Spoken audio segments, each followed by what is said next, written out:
Okay, I'm just gonna do a check here when the stream comes in. Just gonna, let's see.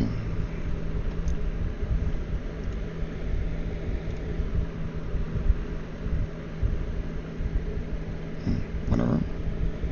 It says still streaming. Okay. Check my channel. Sorry. Not the best form ever, but yeah, it says it's still streaming. Let's see. My browser can't post it. Why? Come on.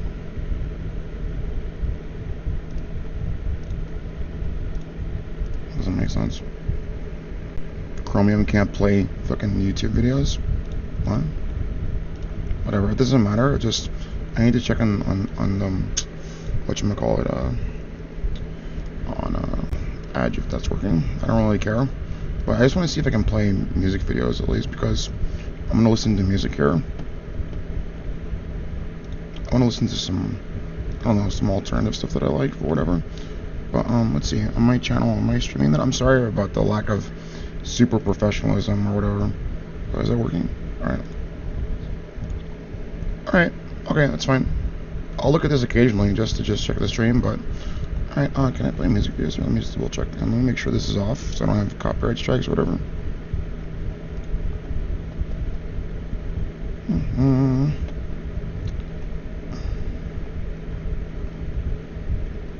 Listen, I'm not going to respond to you. You already know that I don't want to have anything to do with you. I'm not going to forgive you, and the only reason I took that off is because that shit is obnoxious, but you know, I'll put it back on later if you keep aggravating me. I'm not going to respond to you. Stop bothering me.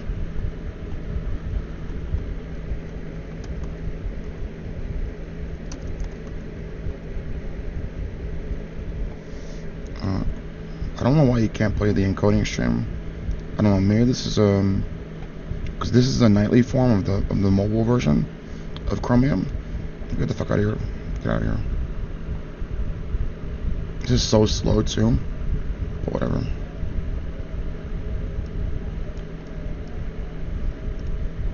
Alright. Sorry.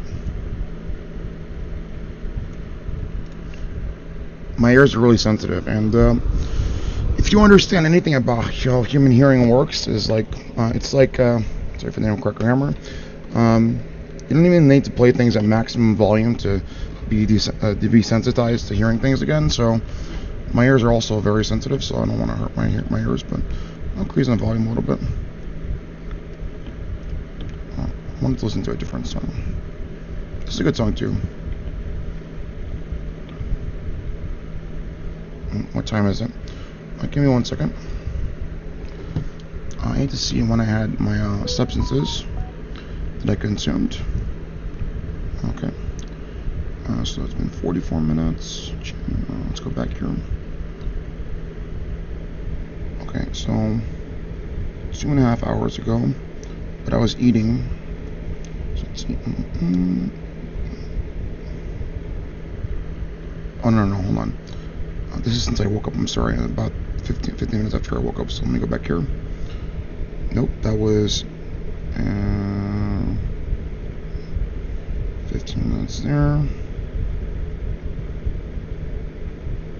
Approximately, about an hour ago, because I started consuming food and drinking my stuff. So that's still metabolizing in my system and whatever else. And then I consume more ephedrine and the Forskolin I front loaded. When was that? Right before I started eating, because I came back down here. So an hour and 20 minutes ago. So that's still metabolizing, and I have a little bit of a slower metabolism when I'm not consuming substances frequently. And sometimes my metabolism for certain compounds, and this is very technical, is sometimes very induced, but it depends. So humans are variable like that. It depends on not only your anatomy and physiology, but your genetics, your epigenetic morphology, like what you've been through in life and whatever else, and your consumptive patterns of psychoactive substances or whatever else. So, and also whatever's in your liver and your brain at the time. So I'm going to need approximately another hour and a half for everything to be more so fully metabolized. but then I'll feel much more stimulated. But I can already tell that my vision is nice and crisp, and I'm feeling quite stimulated. Let's put some water in here. I'm sorry, I'm going to get to the point on why I'm making this video. I'm sorry about the lack of perfect presentation. Whatever. I don't really care about that form. But let me have some coffee here. And this is coffee and some stevia, about 2 tablespoons of stevia, some honey, and some chamomile and passiflora and carnata tea for a little bit of just mostly the MOA effect inhibition, monoamine oxidase inhibition, in conjunction with everything else, and about another 400 milligrams of caffeine. So I already front loaded 500 milligrams, and here's another 400. I'm gonna drink this. Probably gonna pace myself though, because that's a lot of caffeine. So, but in terms of adenosine blockade, I've already been awake for 2 hours approximately, right? Or 3 hours. 3 hours. So, I need to consume this faster than slower, because the adenosine blockade is going to be inefficient over time as a function of adenosine flooding the brain, as a function of the production of adenosine from the intercellular trafficking of the exocytosis of adenosine from the adrenergic neurotransmitter receptors from the inner vesicles thereof, and the inner cytosolic membrane production. That can be significantly less rate limited if you consume a bunch of different substances together that are safe, but that's up to you. But that's also rate limited by entropic biology anyway, concerning optimal upregulation methodology anyway. So, but the reason I'm making this video is to write my second philosophy book, not the entire thing, but in this, I guess I'll probably do this for like maybe 2.5 hours. I would like to write a short foreword, transcribe my notes that I had written. I should have put that in the description. I'll put that later. In the hospital, because I was there against my will for trying to get a restraining order against the people bothering me. And I'm going to upload that video later, but my father really doesn't want me to bother the police or whatever. So if they bother me, I'm going to use that as retaliation against them, but not like unjust retaliation, because they're bothering me. And my father just doesn't want me to bother them, and whatever. So I don't care. I'm going to respect his wishes, because even though I don't have to necessarily follow that, he doesn't want me to, so whatever. But if they will bother me, I will upload it and talk about more of my more unjust discrimination and harassment. But when I was forced to go to a psychiatric institution, this was September 1st, August 31st up until September 19th, basically almost 21 days in total, again, against my will, for doing nothing wrong, for asking for a restraining order with a ton of evidence of what was happening to me. And even in the video, this was clearly manifested as being not a form of psychosis on my behalf, or me being a danger to myself or anybody else, but I was being unjustly discriminated against again, and psychiatry was weaponized against me. And then the entire 1.5-hour video, the police treated me unjustly, the police hurt me, and the hospital hurt me in numerous ways, many more ways than just one. And I was unjustly treated, and unfairly so. And I was not hostile, I was not psychotic or aggressive, I was clear and competent, and I demonstrated the fact that I was just looking to get a restraining order against Mark Zuckerberg and the people harassing me, and they agreed with me, and then they did a 180 and gaslighted me, which I am reasonably suspecting of corruption and so on and so forth, especially in the current state of affairs of the current things we're going through right now. So, and the hospital treated me brutally as well too. I was forced to take a large amount of neuroleptic drugs. Sometimes they would deny me food and water, and I could not drink water or eat food. I was forced to bathe in dirty fucking showers that were so disgusting, and I got jock itch within like 2 or 3 days of being there. Sometimes my room privacy would be violated and whatever else, and I was detained illegally against my will for 21 days for doing nothing wrong. And I was highly competent, and every single day I manifested to the screeners and the doctors and the people there who were supposed to monitor me, telling them, listen, I'm not a danger to myself and others, I do not need neuroleptic medication, and psychiatry is being weaponized against me. So even though my rights were violated against my will for doing nothing wrong, even while being tortured at the exact same time, and I had proof for that, I decided to just use my time well and write down in a journal not only all of the the civil rights violations that happened to me there, and of the other patients there as well too, as I've done for the last 5+ years in a row, and I've documented for the last 5+ years in a row, with the numerous violations of my rights and their rights, etc., et al. But I tried to use that time well, instead of just fucking laying there in bed in a neuroleptic daze and of confusion and whatever else on drugs, where I was forcibly excreting them through my body anyway, using transhumanist, upregulatory, and bioenhancing methods of pharmacological excretion thereof to get that shit out of my system, without spitting it and consuming it as a function of being forced to against my will. So this is how I use my time there. I wrote down some notes for basically like 40 essays of notes, just general notes about like topics and motifs and some general ideas and titles for the essays, and the name of the book, and my general idea of what I would like to write for my probably second and only philosophy book. And I'm sorry it's taken 11 minutes to talk about this, but a bunch of numerous things came up. But let's just check, is anybody in the live stream? I don't know, I'm just curious, so I don't want to be too much of a busybody or whatever. I really don't care, but I don't know, it's good to talk to people if they're there sometimes, just to be cordial. Oh, hello, Vida Malhorta, if that's a real person or whatever. Can I ask a question? What's your deepest philosophy topic, this idea you've ever read? If you had to name one. Hi, how are you? Do you like the low latency on YouTube? It's nice.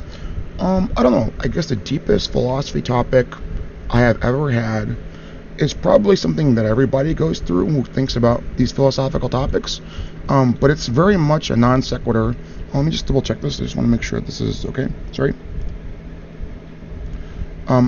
What I think about sometimes are like very ontological, metaphysical subjects, like why am I here? Like, why do I even exist? Like, what's the reason for my existence? Why am I born as a human? And those are very deep subjects that I think about sometimes. They're very profound, but I don't think about them too often, and I haven't even since I was a little child, because they don't really lead to much pragmatic value. So I don't know, there are some deep philosophical topics that are also auxiliarily associated, like, I don't know, metaphysical and paranormal phenomena that I like to think about.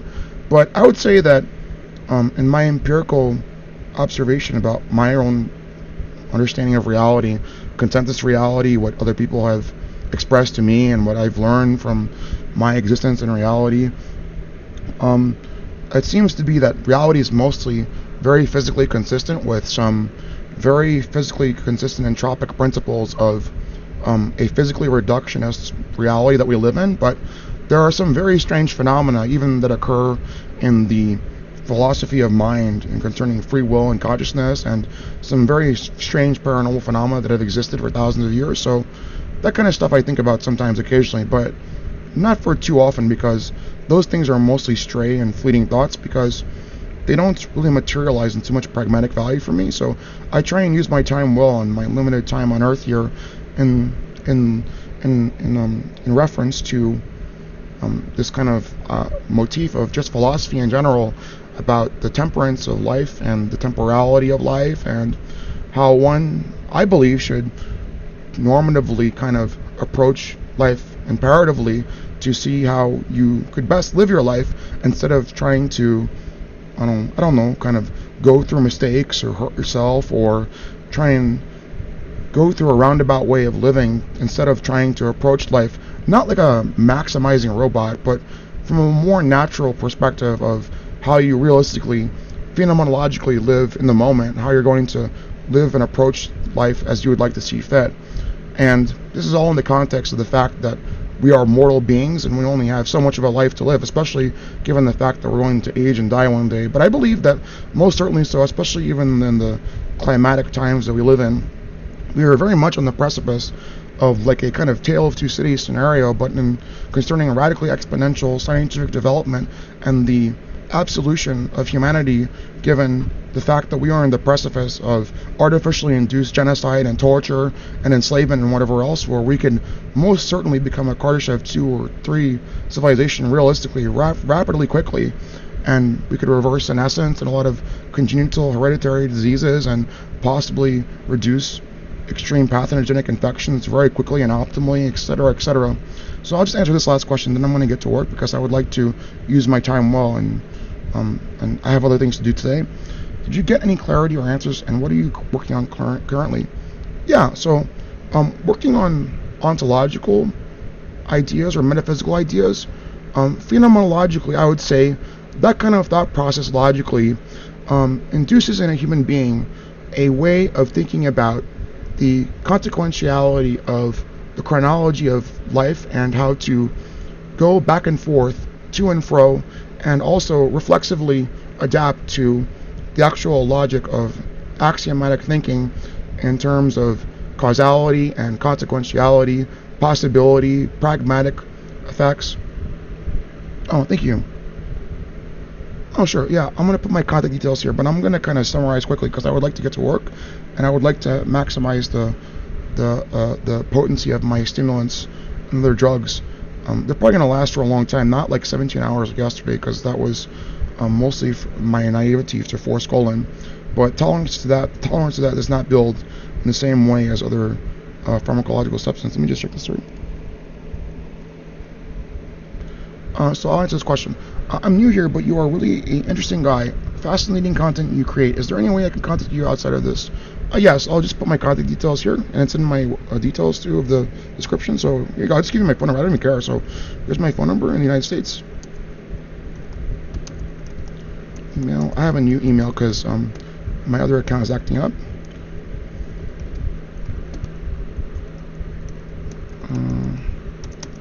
And I might be censored for this too, but you can figure this one out. John Sealer shares a WordPress. You can see it on the screen too, so because it's going to be on the chat too. You seem like a genuine person. Are you from India or something? You seem like a nice person. Oh, okay. Well, that would be nice. Yeah, sure. Depending on if I have free time or not, I would be more incentivized if you could even give me like a Cash App donation or something. But I don't even really care. It depends. I could probably talk to you for like 30 or 40 minutes, depending on what you like to talk about. Sure, I don't mind. You tell me. Well, you contact me and you give me your prospectus on like what you'd like to talk about, and I don't know. Sometimes I do that kind of stuff even for free. I don't really care. As a matter of fact, I don't know. I've been very open towards it. Oh yeah. Oh, okay. I'm not gonna ask you for money. I'm not saying that like stereotypically you might be poor or whatever. I don't know. I don't want to insult you, but I don't know, whatever you want to talk about, sure. Even just being on your channel is enough to give me some good reach or whatever else, especially considering the fact that I'm pursuing justice for what's happening to me to make my severe abuse stop. Oh, okay. Oh, what part of India are you from, man? So I'm sorry, I don't want to stay here for too long because I want to write. So I'll be back soon. If you want to stay here, you can stay here. But yeah, I'm gonna just listen to some music. But okay, I'll talk to you in a little bit. I don't know if you can call me if you have international calling, but hey, if you want to, I don't care. If I have some free time, I'll just shoot you a text message, or you can communicate via email if you want. I don't care, but it's up to you. I dedicate my time fairly well in terms of how I partition my time, even just to random people that I just meet or whatever else. I'm very valent like that. I don't particularly mind. I guess other people in their assessment might use time differently, but I'm very much a people person too. But I don't know, because that's just general human behavior. So I can't talk to everyone on Earth like right now, or I don't know, maybe, probably not. Okay, let me just listen to some music and then I'll just get right. I'm gonna go to my Google Drive. Yeah, I love Google Drive. They have a very nice service that they offer, and their terms and conditions are very reasonable. If you're not like uploading pirated content or whatever, they don't steal your copyright. They don't really. Google at least hasn't really bothered me. They've censored me and shadow banned me on YouTube at least, but they don't really maliciously harass me like Facebook does. So Google actually provides quite a lot of good products and services to the economy. And when I used to pay for YouTube Premium, I didn't even mind because I felt like I was objectively paying for a service that was well worth my money. But then I felt really betrayed by what they did to me. So I'm not going to give you money until you correct that kind of behavior, because that's not right. And I don't even have to install ad blocker or whatever else. I can just use Markovian ad skips, which is not a functional copyright violation. I don't even care. Even if you think it is, like, that kind of stuff is really hard to criminalize. I don't give a fuck about that. Like, here's an example. Look, the fuck out of here, faggot. Sorry, excuse my language. That can get me banned or whatever. Look, there is your fucking ad skip.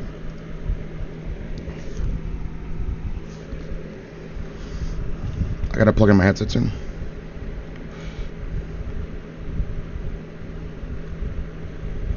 Oh, okay. Cool, man. Oh, that's nice. You're young. I gotta close this because I can check on my phone because it's using too much resources.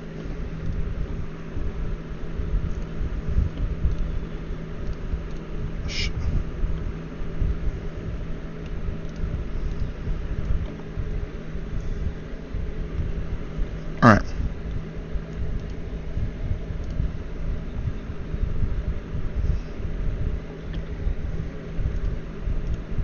Yeah, my computer's being hacked, and like, what happened to me a few weeks ago, it's all fucked up, bro. So, I don't know. I have this service here that I'm running called auto runs. I'm just checking to see what's happening to me because I'm being very severely abused. So, I'm trying to like, not purge evidence or whatever, but like, I'm trying to figure out what's going on with my fucking computer and what they're doing to me. So, I'm sorry, I'm not perfect, but it's very malicious what they're doing to me. So, all right.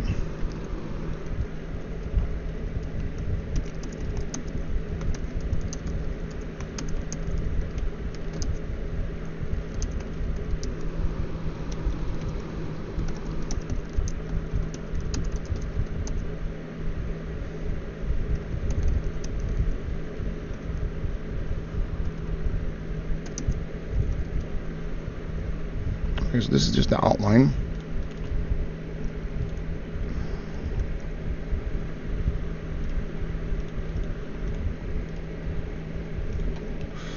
Alright, right now I'm just going to just transcribe notes, and then I'm going to write within, I would say, 2 hours or so, to the best of my capability, a foreword, and hopefully we can do maybe, let's do 2 essays. I'm not trying to like have daily goals, I'm just trying to really restabilize, because they're torturing me again. How many essays do I have here? Oh, even less. I see there's 27 there. Not like total essays, but just titles and tentative notes. Where else did I write notes? I think that's it. That's not bad. I think that'll be even better, because 50,000 words might be too much for things that I don't even talk about that are not necessary anyway. And I also have other tentative notes here about how I would like to write addendums from my other research in terms of essays and other psychological metrics and whatever else concerning epigenetic differentiation and complexification and modification thereof. But that's it's tangential and unrelated. So let's see here. Okay, 27. I think that's it. And then I have some tentative notes here, and there's also notes for my other Limitless novella, but it's very hard to really focus clearly when you're being tortured, and they're severely torturing me again. They don't want me to do things at all, and at the same time, they want me to be like enslaved to them. Like, they're crazy, man. What's happening to me is very severe, and it's very abusive. Alright, whatever. So I'm just going to transcribe notes for now, and that should not take so long.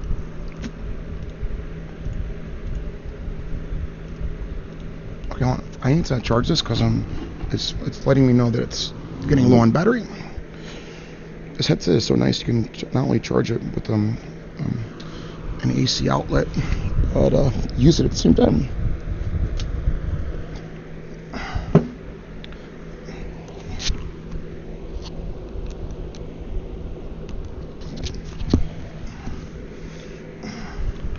Now they're severely torturing me, so I'm going to try and front load this festival.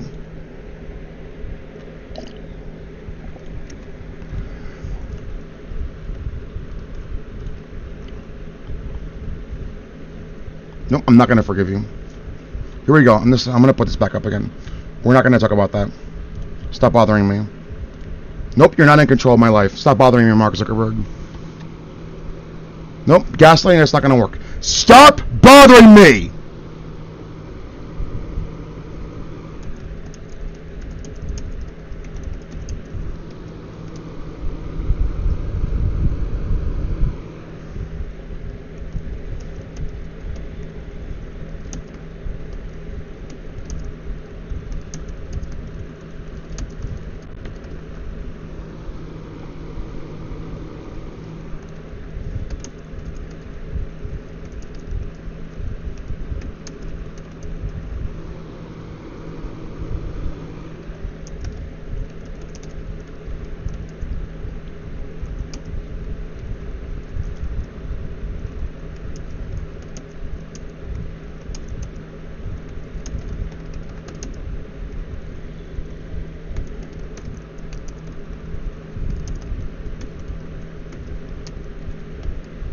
Sorry, etiology.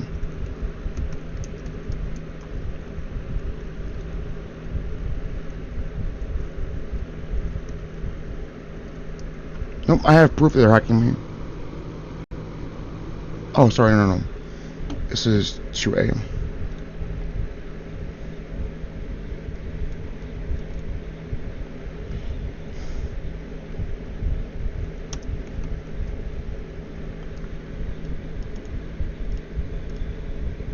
Oh, shit.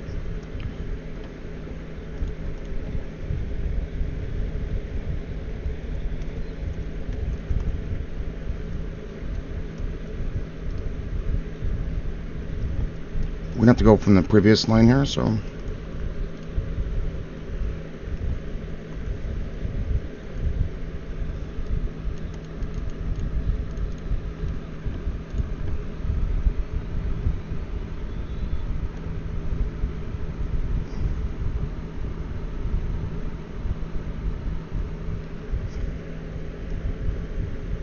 This formatting system is weird.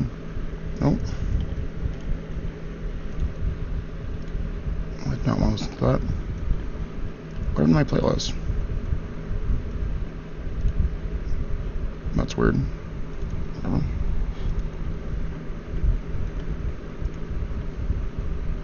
Nope. They're hacking me and they're still blaming me for things I didn't do, so nope. They're gonna tell you it's not true, but they've been torturing me for years. I even pulled up all of the anomalous things.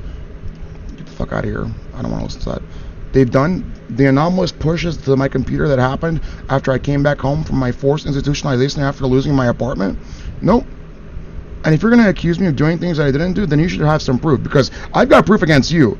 I don't even know you. I'm some fucking random guy. Your company's full of a fucking bunch of malicious assholes, faggot. Sorry, motherfucker, whatever. And you're literally torturing me at the same time that you're talking about a bunch of bullshit lies, asshole. And I saved this log too, and I made sure that you didn't delete the auto runs and the other internal stuff too. And I've been tracking you for the last 6 months about what you've been doing to my father and I, and his phone is all hacked and fucked up too. Man, and then I fixed my phone, but I need permission from my father to inspect his phone and then tell him what happened. But we're gonna get into an argument because he already knows the truth, and I don't know what you're trying to do to my father. Maybe he's scared of you, but I'm not gonna tolerate that.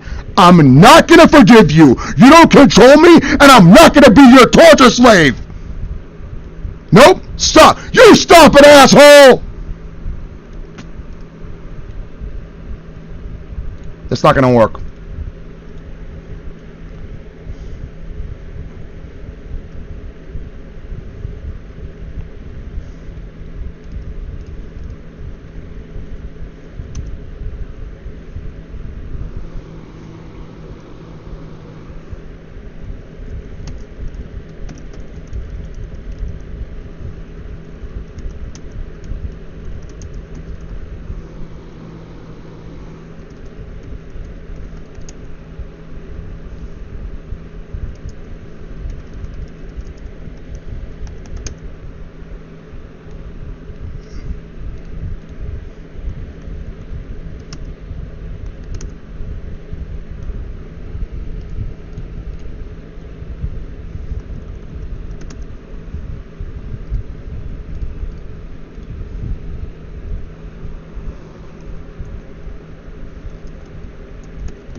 It's annoying.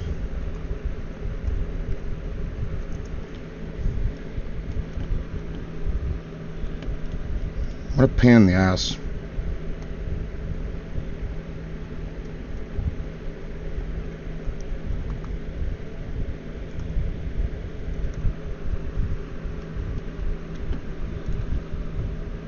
Nope.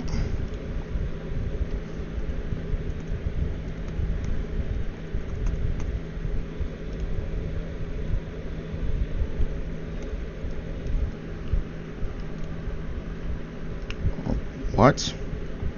This is obnoxious. Whatever. I don't really care.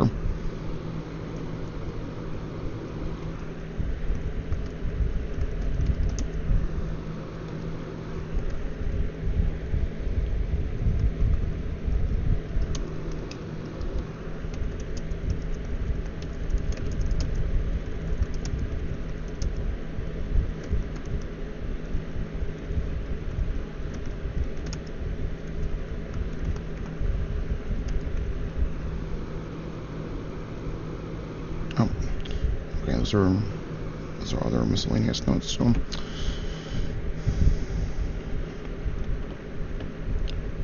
come on, man. They're hacking my computer again to make me listen to this fucking shit, bro. I know they're being so obnoxious, but I can skip this or whatever. Nope. You're gaslighting, slanderish. That's not gonna work, faggot. Sorry, I did it again.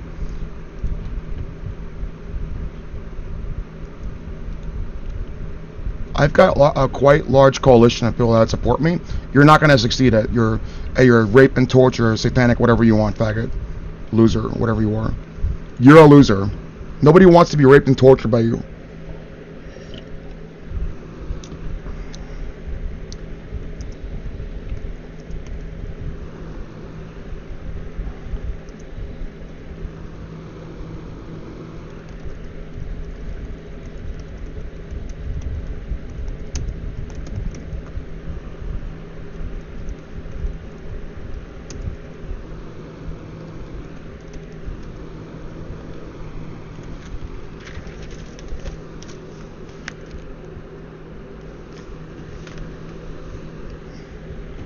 You're a loser. That's not gonna work. Your propaganda just is ass.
Come on.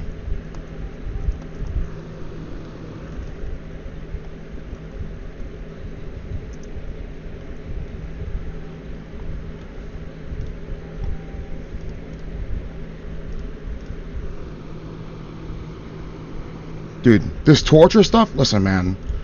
You are so dead set on trying to fucking torture me into submission and subjugation. That's not gonna work! That's gonna blow back in your face! You're gonna lose your life! Stop bothering me!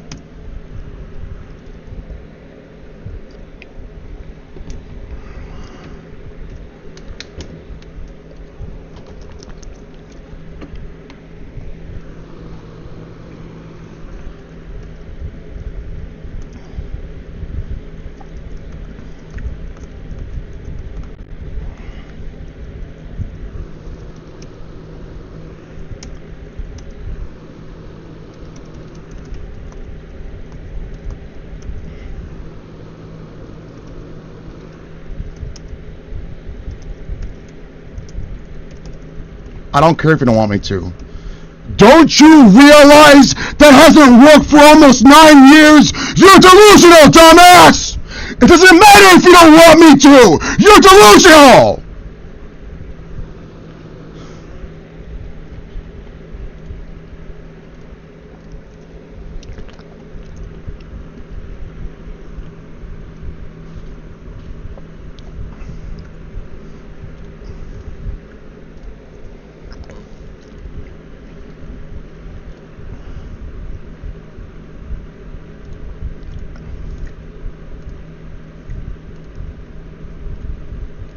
What happened to the 720p version of this? Is it not available on Chromium? Whatever, I don't care. Am I gonna forgive you? No, I'm not. Stop bothering me! No! Stop trying to talk reasonably with me while you're torturing me! Stop bothering me!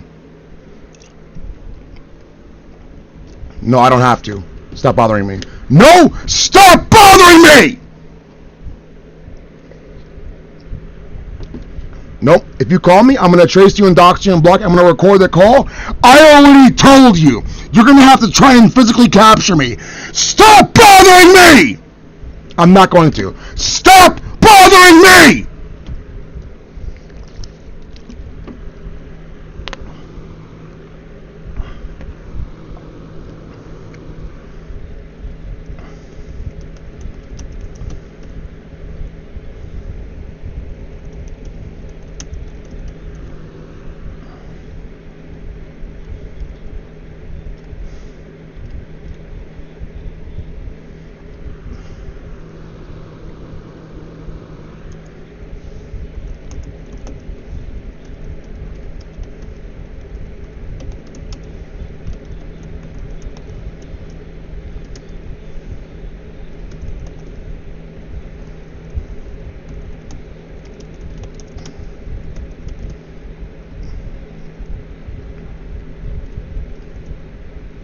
Nope.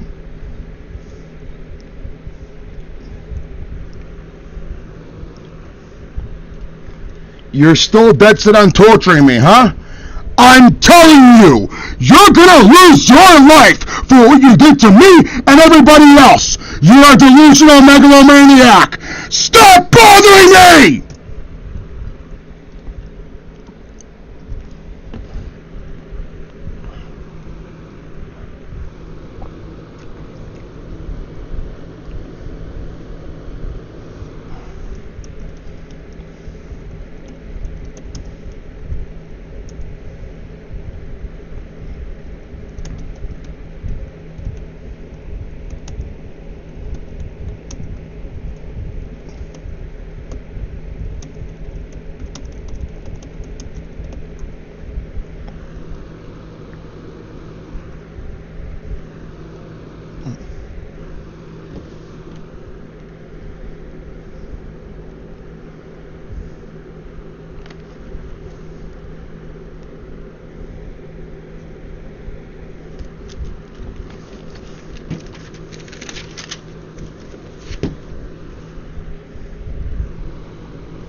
Stop torturing me!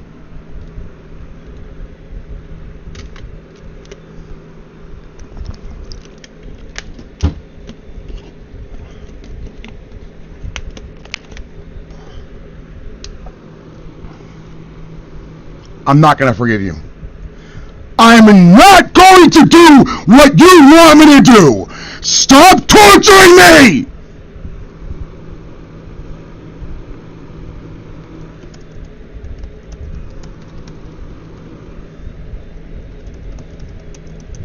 I'm not under your control. No, I'm not. Nope, I don't have to.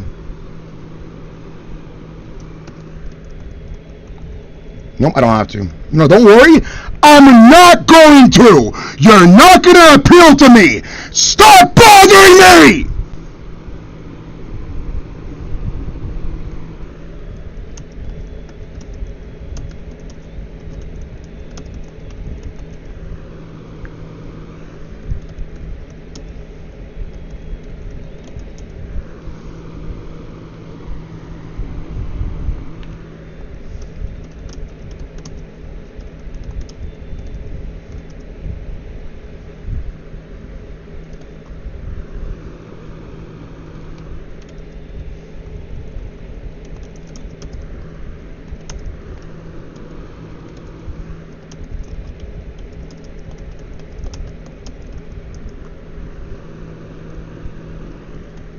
I don't care if you don't want me to.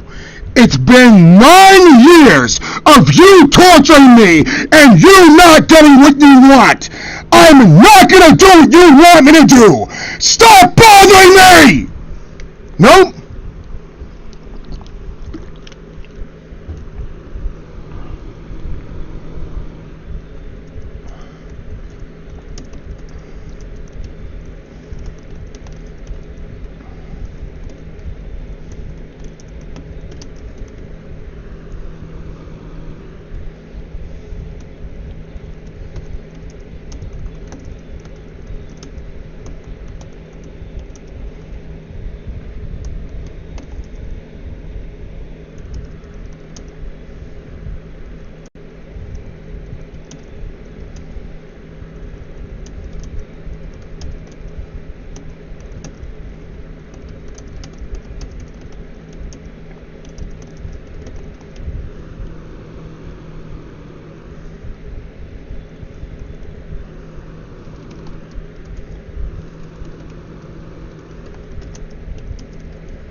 No, eventually I won't.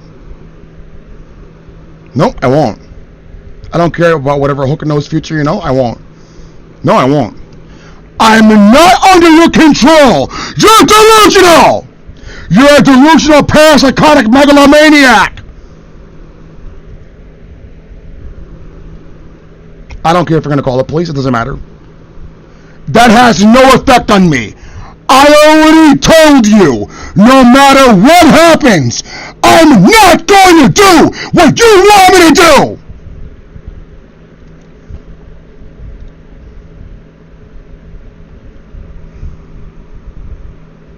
No, I don't have to. No. No, eventually I don't have to. You are delusional, parapsychotic megalomaniac! I do not have to do what you want to do through your hook-nosed subterfuge. Nope, I don't. You're delusional. You're not going to get what you want. By torturing me, you're only making the problem substantially worse for yourself and everybody else that's involved in your hook-nosed satanic genocide day by day. You're not going to extort anything from me. And I know you're not going to stop torturing me. You're going to learn the hard way. You're going to lose your life for what you did to myself and everybody else. You're an ignoramus that thinks you're hot shit, that you own everybody, etc. You're a piece of shit. You're a loser.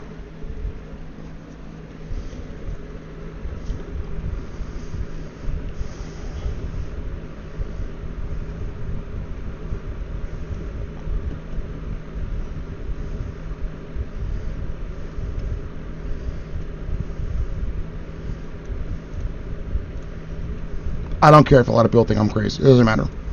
That's not going to work. In the face of the actual truth, Mark Zuckerberg is not going to provide you a satanic child molesting paradise of perfect happiness. He's going to torture you! Are you still naive and gullible to believe his false promises? He's going to torture you!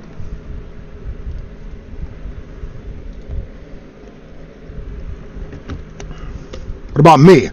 Why didn't I just join him? I don't want to torture you. That's evidence.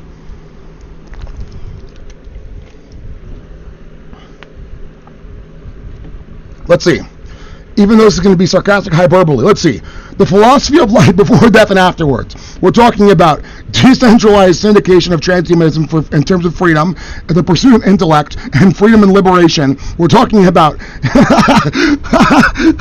Let's see if this coincides with limited hangout psyop theory for torture, where I'm being tortured so I can torture you or whatever else, or whatever you're going through, and your crazy megalomaniacal justification of the false promise of a satanic child molesting paradise, where he's not going to torture you, but somehow to get that, some random guy has to be tortured 24 hours a day for years, and 70 million innocent people have to die for no reason, so you can have a satanic child molesting paradise. Well, no, he's not going to torture you. But let's see, do I want to torture you? Yeah, soft transhumanism for existential safety. We're talking about the pursuit of the intellect in terms of education for self-determination and liberation, the rights of man. We're talking about decentralized. We're not even fully done here yet for the outline, the transcription of what we're talking about.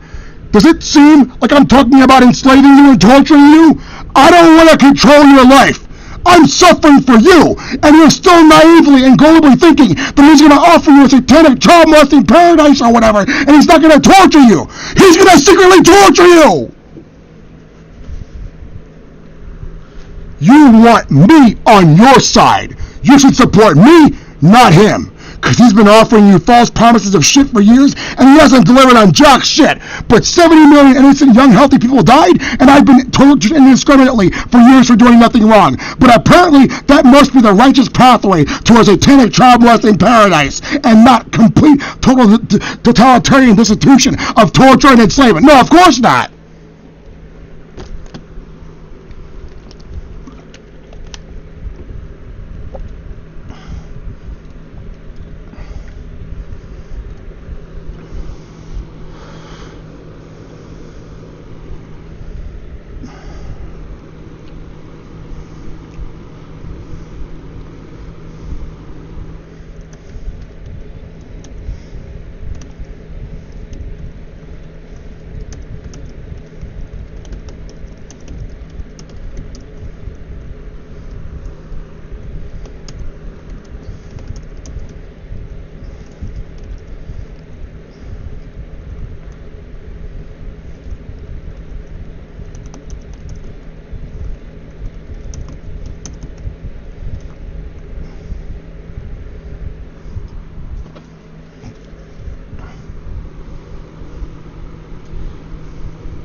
I really love this song.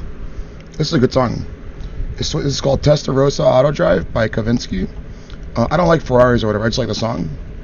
This came out in 2005. I first heard this in 2008. I think this was in Grand Theft Auto, right? Something like that. Or Justice was. This is a good song. Why am I not playing? I already mentioned that. I'm going to get a copyright strike for the live stream. I don't have to live stream. I guess I could. And just have the appeals or whatever. But sometimes my appeals are not accepted. So I'd like to have the video on my channel. I don't have to do this, but I don't know. I like to sometimes, so whatever. I don't know. But like I told you before in my other videos, I don't know if you're just looking now. I'm going to look at the chat later because I'm just busy. I want to be in the right state of mind to restabilize because I cannot fall prey to this torturous back and forth bullshit that they're trying to do to me.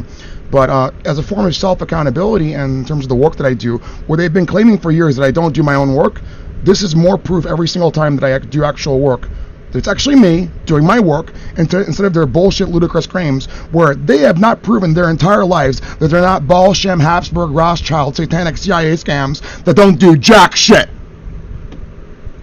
Because apparently it makes sense for some random guy to not do all of this work, even though he has years of proof that he did it. But then somehow at the same time, a bunch of people that he doesn't even know personally, or even his family, has no time in their own lives to do years upon years of work for him for nothing in return, even though he has proof that he did his work. And then somehow it's supposed to make sense that when he makes those claims against those people, that it doesn't make sense vice versa against him, in the sense that he's the one that didn't do his work, relatively speaking about me, subjectively.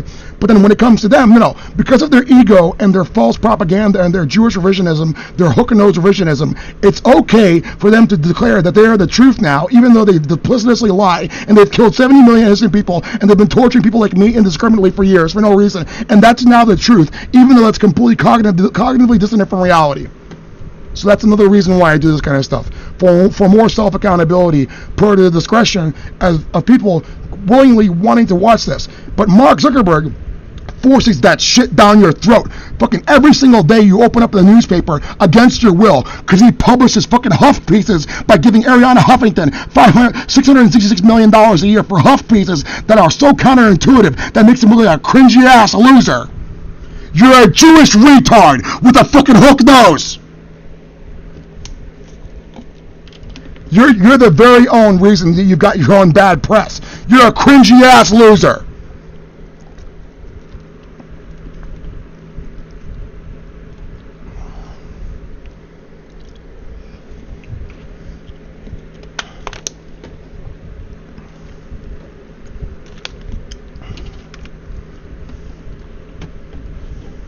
Oh, that doesn't work? Oh, yeah. John Block Pro doesn't work. This is Chromium. This is mobile Chromium. This is not even like the most advanced Markovian glitch that you could use in this one-dimensional axis here. So, I don't know what you're talking about. You're a scam, retard. Apparently, if you press back and forth, you can't skip advertisements, even though I did. But at the same time, you're going to use ad hoc arguments to saying, no, the guy's a computer hacker, but he's also a scam, and he's a fraud, and we're not hacking him, even though we are, but you can't do Markovian skips. He doesn't know about it, but he does. You're a retard! You're a hook-nose scam! I can tell when I see you inside profile, your fucking Pinocchio hook nose almost curves back into your mouth because of all the fucking fraud that your family's been lying about for 800 plus years, 1,200 years. You're a hook-nose scam! I can tell that your mom is your dad's sister and your first cousin at the same time because of your hook nose and your inbred shit.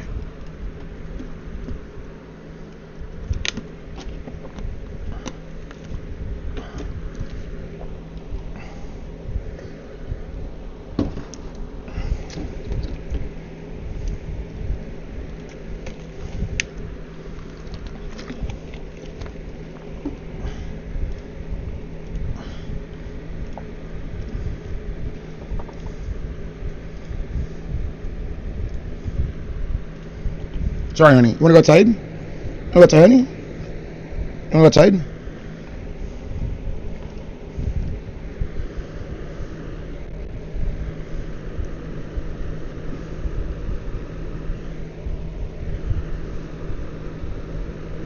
I'm not going to forgive you. Nope, I won't. Nope. No, I won't. I don't care about whatever hook-and-nose future you know. I'm not.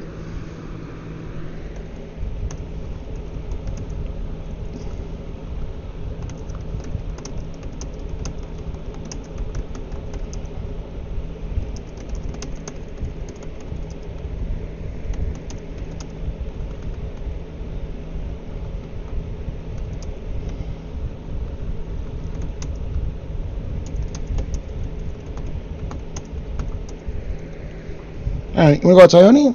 Oh, hi, honey. I have a dog named Rally. She's here. You wanna go outside? She already used the bathroom. It's cold outside. She doesn't like the cold. Hi, honey. I gotta play with my dog later because I need to give her some attention. So, let's see.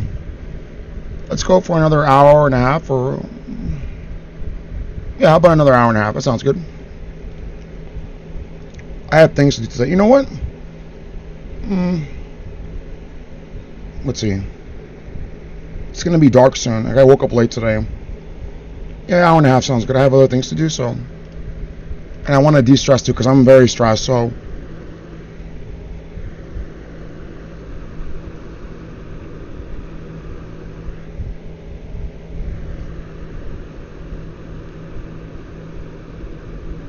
no, I don't have to forgive you. Nope. That's up there too.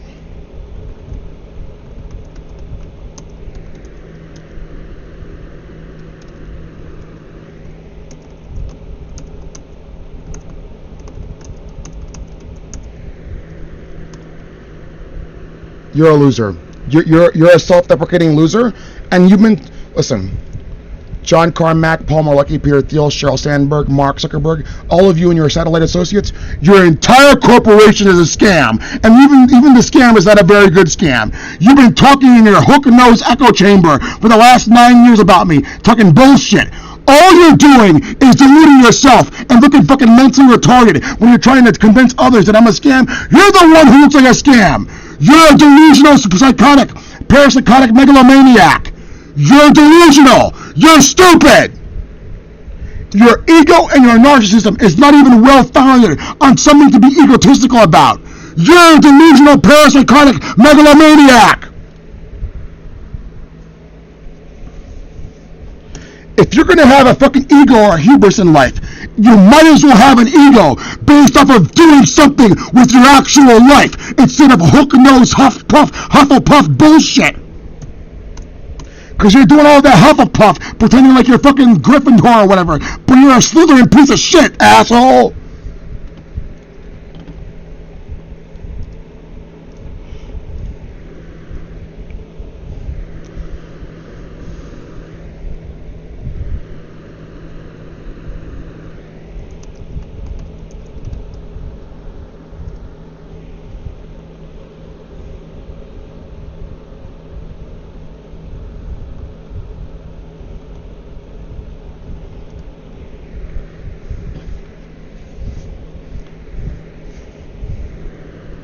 Nope, I'm not going to forgive you. And torturing me, you're not going to extort what you want out of me.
Sorry, sometimes my handwriting is very sloppy.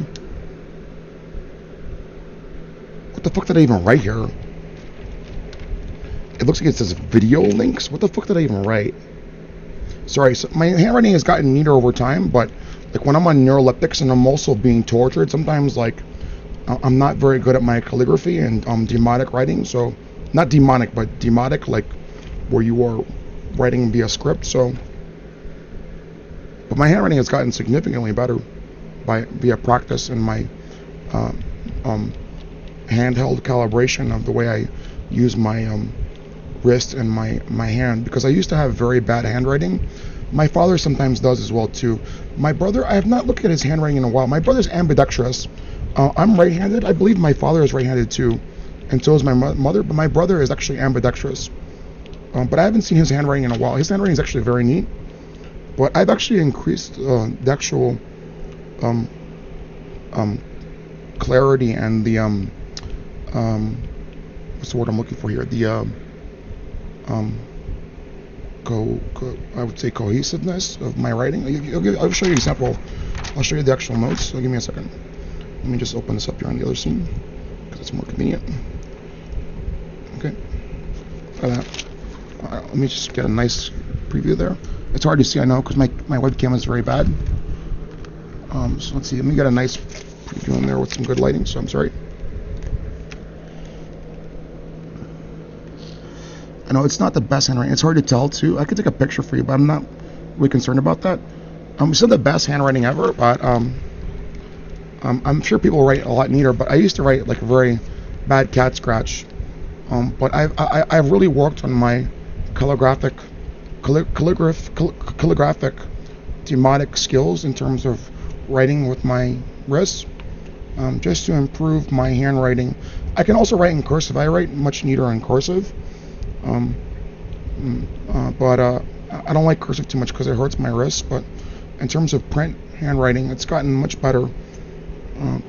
But that's a very important life skill to have because you're not always going to be able to take notes or demonstrate to people via notation on computer-assisted with computer-assisted typography. So, and computer-generated typography thereof. So, in terms of word processing or language processing. So, what did I even write here? I'm sorry, I need to get focus here.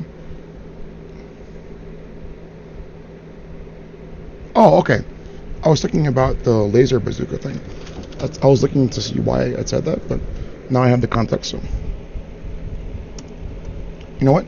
These violate the Geneva Convention, so no. I don't want to talk about that. Because if you're going to fight a tyrannical government or other tyrannical partisan forces, it's very good to uphold your principles in any resistance movement in terms of Geneva Conventions, but also common sense, justified war theory, because even though your enemy may degrade themselves and use that against you, not only is that upstanding on your behalf, but enemies that are fighting against you don't have to be mistreated as human beings. They don't have to be tortured. And if you can reasonably hold quarter for them, then yes. But even concerning the Geneva Conventions and also common sense justified war theory, but even more pragmatic justified war theory, in life, if that conflict is going to happen, you don't have to resort to barbarism and evil things, even though it may seem contradictory if you know anything about me.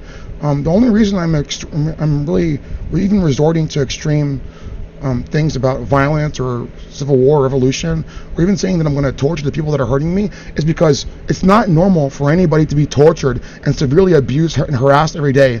And it's only because they're torturing me. And I'm trying to make them stop. And it's also a function of the severe duress and stress that I'm going through. And that's pretty typical phenomena for people that are being tortured. But you're not going to Stockholm syndrome my ass. You're not going to try and be the fucking Dr. Satanic feel good that's going to entrap me into drinking diarrhea in the Freemason Lodge and fucking kill little kids and then torturing me against my will like a satanic zombie for the rest of my life. I'm gonna fight to the death for my rights.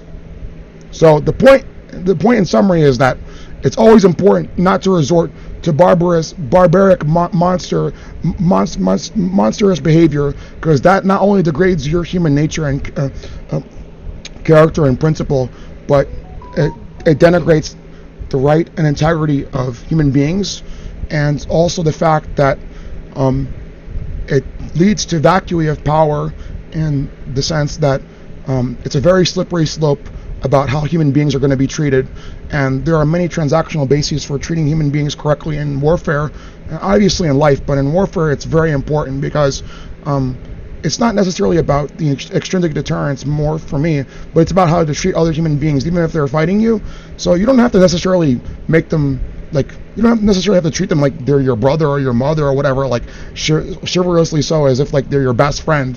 But they have human rights and they need to be treated with some respect if it's reasonable for you to hold quarter for them as prisoners, or also in combat in terms of not entrapping people and not using malicious attacks, not using war by deception where you're not talking about the truth, not using war as a function of torturously hurting people, and especially innocent people or even enemy combatants, in terms of the minimal amount of force required to make them capitulate, in the sense that it's a justified war from the very get-go. So I'm sorry that I say all of those extreme things, but I've always been a very good man at heart, and the only reason that I go to that mentality is because I'm being tortured every day, like 24 hours a day.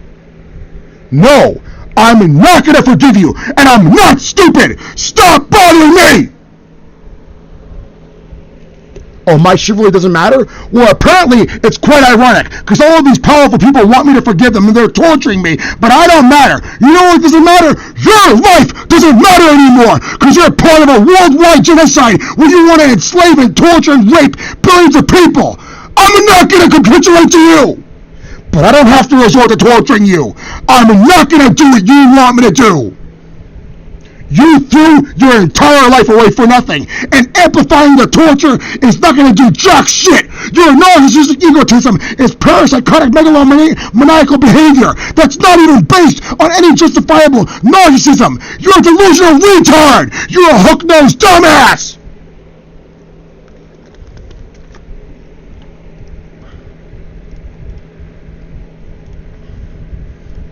It's a very common expression.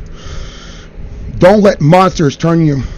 I'm kind of paraphrasing. Don't let monsters turn you into the monster that you shouldn't become, lest you turn into monsters yourself. I think that's Joseph Conrad concerning the heart of darkness, or is that Friedrich Nietzsche?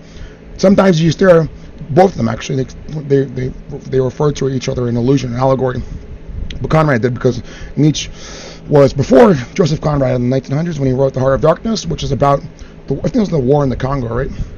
But yes, if you stare into the darkness too long in the abyss, sometimes, I guess, general sense, not necessarily always truthfully, so if you let that kind of take you over, that's going to turn you into a monster. That's going to totally deprive you of your human integrity if you let almost anything take control over you, but especially brutality and torture, even in the face of extreme brutality yourself. So it's very important to recollect yourself. And I'm sorry that I'm making terroristic threats sometimes, but it's because I'm being tortured!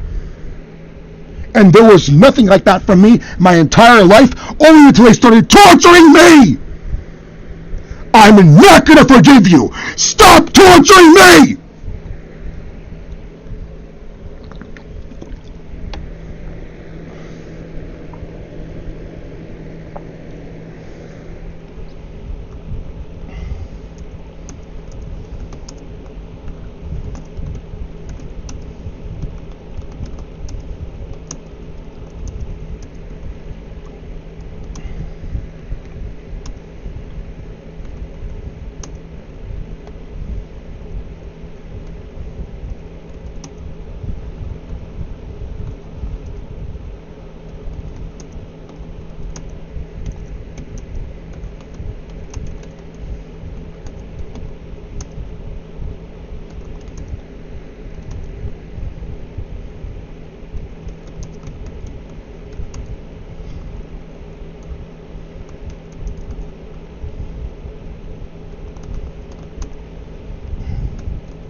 So I have other notes here too.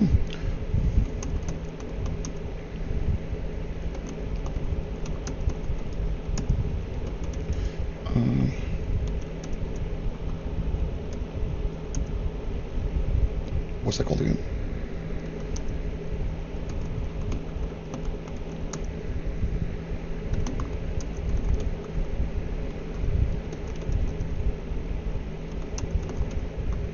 Okay, I think that's good for now.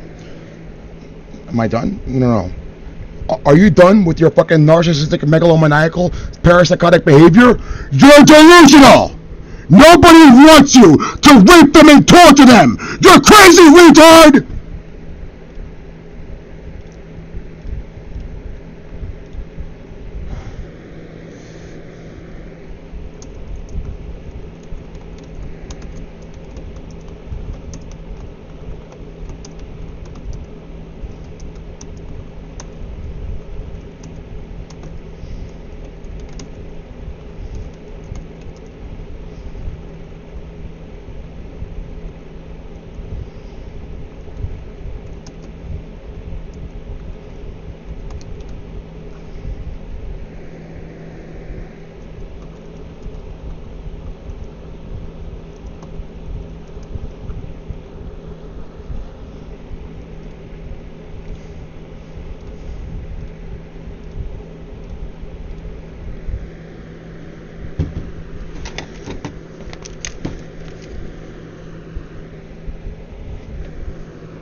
My butt is starting to hurt.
It's not the exact character, but I don't care. That's just rough notation.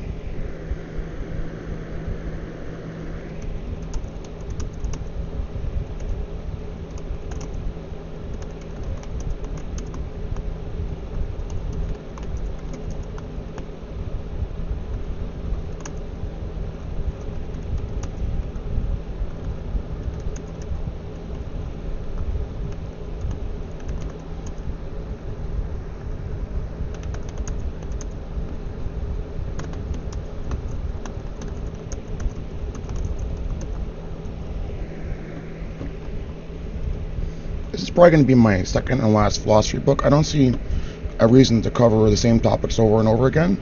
As a matter of fact, let me check the chat. That's not going to work. Your duplicitous, limited and hangout, ad hoc bullshit is not going to work with me. I'm just going to ignore you. I don't see the reason. Nope, it's not circumstantial. You're just trying to gaslight me over and over again. I'm just going to ignore you. I don't see the reason to talk about the same thing over and over again, like a lot of philosophers do, to expound, even in one philosophy book, about the same thing over and over again, with many different topics. Oh, is this the live chat? No, it's top messages. What happened to the other chat? What? Is my okay? Let me just refresh this. I'm sorry. Sometimes it happens. I don't see the same reason to. I don't see the reason to just expound in one philosophy book about the same thing over and over again via different arguments by example, because a lot of philosophers do that, and they've done that for a very long time throughout history and whatever else. That shit is not only boring, that's a waste of time. And in my first philosophy book, there are some philosophy books like this, which are just small anthologies or whatever else, and 50,000 words is like the relative length of about half the size of a full fiction or non-fiction book, relatively speaking, and about, I don't know, I would say about 75% of the average philosophy book anyway. But the point that I'm trying to make here, even though I'm being a little redundant, is that in a lot of philosophy, there's no point to expound about the same thing over and over again, or in layman's terms, talk about the same thing over and over again with many more arguments by example, if just a few, or even some brief citations with other more complexified substantiation, which is necessary for your philosophy to really speak for itself. So I'm not going to waste my time talking about the same thing over and over again, and I don't want to write B-grade philosophy or self-help books to entrap people into giving me their hard-earned money for nothing. As a matter of fact, I don't know, I release a lot of my stuff for free, even though I could have released it for money, but I was being rate limited anyway, so I don't really care. So this is a way of having a form of guerrilla warfare that is fighting fire with fire, even if people want to support me or not, because I see many things in the transactional basis that are beneficial towards me and all of society. Whether or not I make $1 or $2 from a book, I really do not care. And society needs, I think, more people like me who are not necessarily looking for verification or the sense of entitlement of being completely altruistic or a hero thereof, but people who are going to be more fundamentally reliable and helping of others in the best way that they can help, especially with critical and pivotal information that can be quite beneficial and extreme value thereof, especially even though it's not really requested of anybody, at least, or expected, at least at the very minimum, to just not violate somebody else's rights, especially in a free and democratic society. But I think it speaks highly of people, and also benefits many people, even if they have money or not, or if they can help that person or anybody else within their capability thereof, of their own discretion and choice thereof, to help as many people as possible to not only try and revitalize civilization, but keep the integrity of our lives intact for our lives as long as possible, instead of degrading into anarchy and chaos, especially in very turbulent times where people are forcing upon us from the top down, but not necessarily from all of society, but from certain nodes of alleged power, discrimination and unjust violence and bias and torture and genocide and things that people do not generally appeal to or want in their lives. So the way I see it is that if money is to be made, it'll come somehow to me and I'll make it, and I can still survive anyway if I have to work. I do not mind, but it means a lot to me to try and help the world to the best of my capability. And I don't know, it's not expected of me. I'm not like Atlas or whatever holding up the world, but I don't know. Sorry. I don't know. It's I think it's better to do something, to say something, to speak up for yourself. To just accept that kind of life where you're gonna be tortured, or people are gonna try and kill you, especially if they're doing nothing wrong. I'm sorry, and it's not right. What they do to me is not right. Every single day they're torturing me, and they keep abusing me. No, I don't need psychiatric help. I need them to stop torturing me. Sorry. I'm not gonna forgive you. Stop it. Stop torturing me.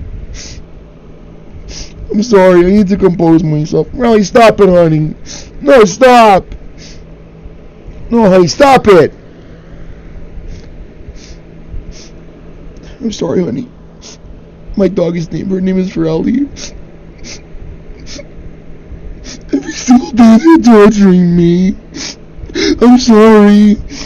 It's really hard to live like this, even if I take drugs or not.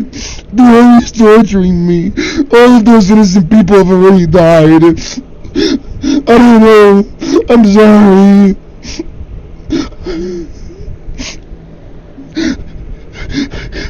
I'm not doing this on purpose. I don't know. In terms of the crying or whatever, it's because it's just a natural reaction. And I've been so abused by my family, everybody who knows me, the police, the people that I'm looking for help from to make the torture and the suffering stop. And I used to believe in God, but I've been so going through so much suffering. What kind of God is putting me through this?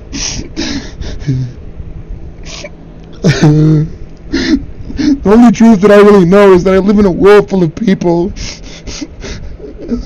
wanted to do something for themselves, and just to make it stop for me and for everybody else. What happened to our lives, and the fact that everyone has a life to live, it was so unnecessary. I just wanted to stop. It's just not working. You're trying to torture me, to help me, to teach me that it's right, that it's wrong. Stop it. I don't know you. And they've been dividing me and my family and my friends, and they killed all of us innocent people, and they're just so evil, and they want to hurt the world. Stop it. I don't know why life is this way. Why are you doing this? Stop it. Stop it. Stop it. Sometimes I wish that God was real, so he could just make the suffering stop. It's been almost 9 years of just torture every single day, 24 hours a day, and so much abuse. It's a miracle. I'm sorry, I need some water because I'm going to start coughing or whatever else. I'm dehydrated. It's a miracle. Or whatever, I don't know. It's just highly anomalous that anybody could go through anything like that and even do anything. I don't care. I just want the suffering to stop. I don't want to be controlled by you. I don't want to be a part of your evil, satanic, and crazy ass shit.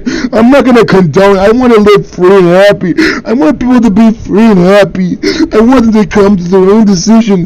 Their life is worth living and fighting for. I don't want to live in a world full of death and slavery and torture. Stop it! Why did you do that? Why are you doing this? Stop it! Stop! I wish something would happen. Just stop. And the people would come to their decision and make these changes, whatever it takes. Just stop. And if you contact me, no, I'm not going to play games with you. I'm not your friend. You're not going to capitalize on my suffering to try and use that fucking satanic motherfucking Stockholm Syndrome shit on me. Stop. I'm not your fucking friend. I don't fucking know you. I'm not going to be a fucking part of your satanic shit. And if I don't do it, you're going to torture me. I'd rather fight to the death even being tortured.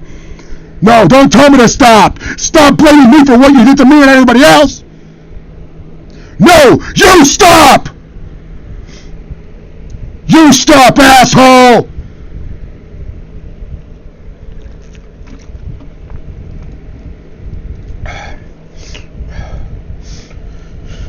Man, you can clearly tell that I'm very strong because of what I've done to myself.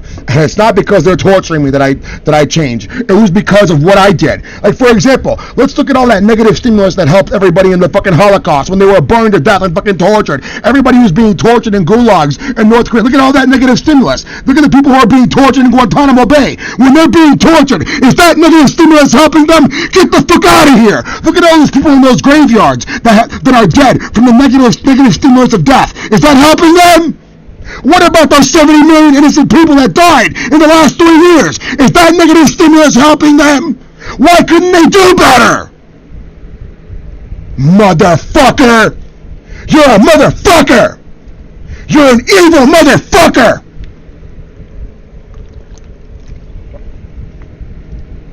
Patua, you're a piece of shit! You're ass! Even your scam artistry is ass! I'm doing better than your entire corporation and everybody who's lived their entire life. You're ass fucking your shit! Even your satanic shit is ass! God damn, your satanic shit is garbage! That shit is ass!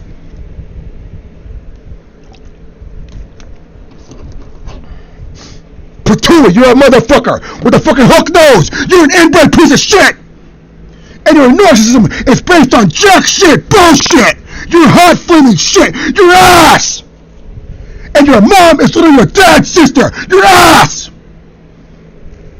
And you can't see in red and green, you have a fucking huge hook nose, a micro penis, and you're always talking about my balls all day! You're a loser! You're ass! Your hook-nosed shit is ass! Your entire family bloodline and your bullshit is 1,200 years of foreskin trafficking, racketeering, extortion, and coercion, racketeering crimes! Your shit's ass! Even up to this very day, your bullshit is ass! Your hacking is ass! Your corporation is ass! Your scam artistry is a scam! It's ass! It's hook-nosed shit! And the proof for that is that your mom is your dad's sister and your first cousin at the same time. That's ass!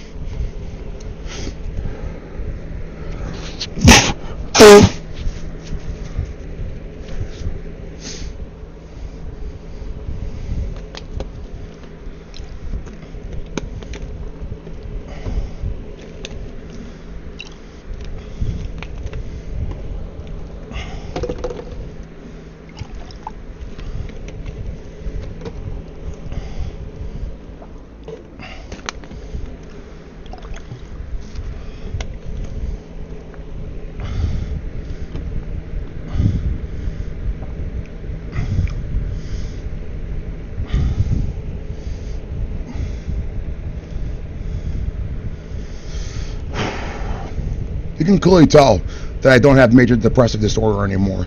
Look at that. Look at all that fucking suffering I've been through. Damn, I'm good, man.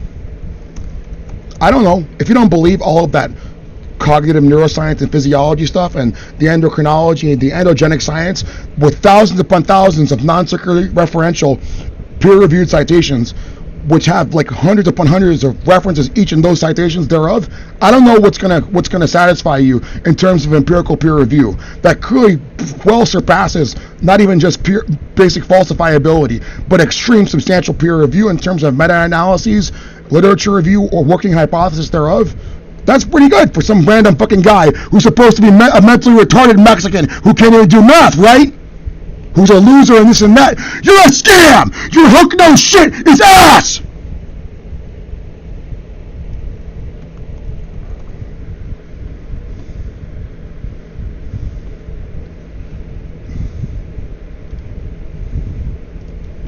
Sorry, my butt is starting to hurt, so I'm not going to be here for too long. No, I don't know Wix, and I don't care. I'm not interested. I want to listen to Blackout Days.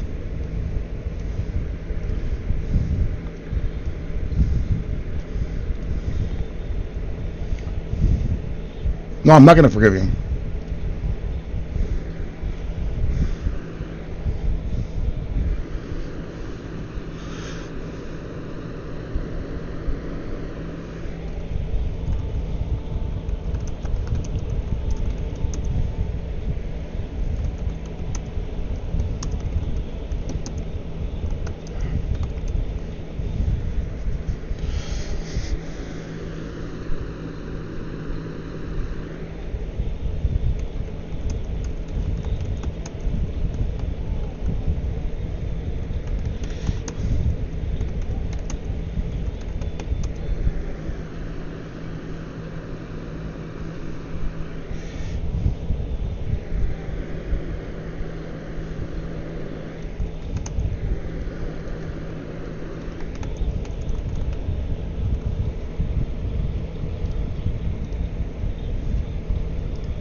Right, move, honey. You wanna go outside? I don't.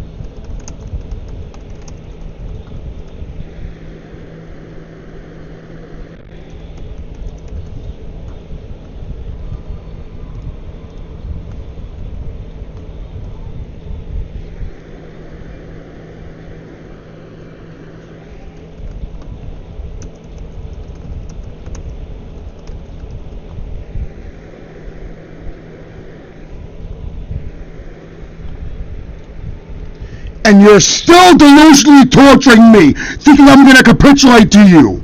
You're not gonna get away with what you did. Stop torturing me!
okay. That's muted, so whatever. Okay, I'm gonna cut this off soon because my butt is starting to hurt. I gotta lose more weight because this seat that I'm sitting in is not wide and deep enough. So I'm like 322 pounds, but I was 389 pounds after I lost my apartment for a fucking noise complaint where the fucking SWAT teams and the FBI raided my apartment for a noise complaint because Edward Zuckerberg called the police. And it's not even his real last name. He's a Rothschild Habsburg CIA scam. And he bribed the police and they destroyed my fucking apartment that I lived in. And I was fucking homeless and institutionalized for 6 months straight against my will, even though I could have maintained competency and been released for 6 months straight. And I was forced to stay there against my will. And I ballooned up from whatever I was. I was like 360 pounds because I was drinking a lot, to 389 pounds, 350 pounds to 389 pounds, because there was no alternatives for food, and I was forced to eat certain types of food, sometimes even deprived even food and water, and forced to take neuroleptic drugs against my will, like a fucking neuroleptic zombie, for doing nothing wrong, for a fucking noise complaint. So that was 6 months ago to the day, as a matter of fact, since I was released from Cornerstone Behavioral Health against my will for being there, for a noise complaint, for doing nothing wrong, and losing my apartment, where the fucking police and SWAT teams burst through my neighbor's wall, my front door, and so on and so forth. And they bothered me, even though I demonstrated competency, and I told them to leave me alone for an illegal fucking breach of my privacy and illegal detainment for reasonable suspicion thereof, where I knew Edward Zuckerberg called the police and bribed them to forcibly institutionalize me. And it was well within their discretion to know that most certainly so, for a noise complaint where nobody else is complaining about any imminent danger or anything at all, and the person manifests competency behind their door and they talk to the police reasonably and demonstrably so, that there's no reason for that person to be forcibly institutionalized against their will after they've proved for years that they're the innocent victim of heinous and grievous crimes thereof, including torture and so on and so forth, 24 hours a day of it. Apparently, a little bit of a noise is enough to fucking destroy somebody's apartment, destroy an entire fucking apartment building, and almost kill an innocent man for doing nothing wrong. Get the fuck out of here!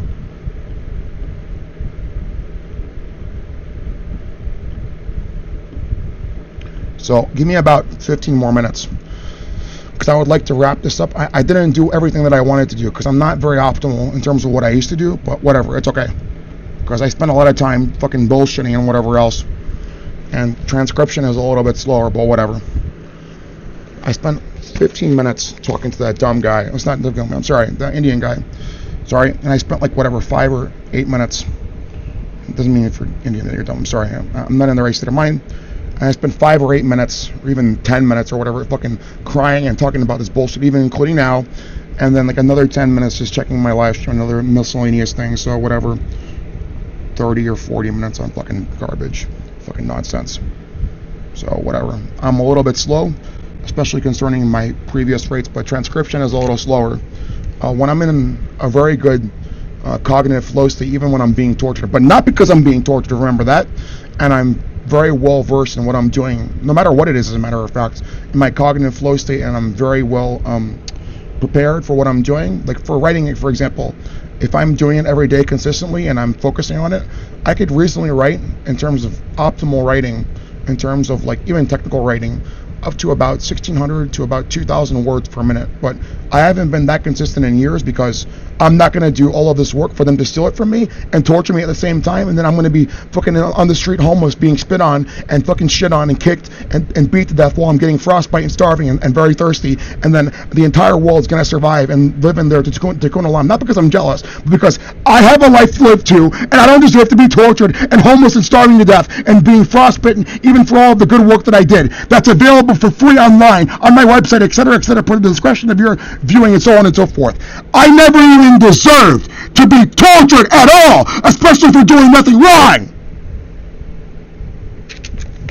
We only have 3 more to do here, and some sub notes for the transcription, and I'll write a little bit of the foreword, probably about 5 or 10% of it, and then I'm gonna listen. That's not gonna work. That ad hoc bullshit, that damage control, that hook nose damage control, that child molesting damage control, that's not gonna do jack shit.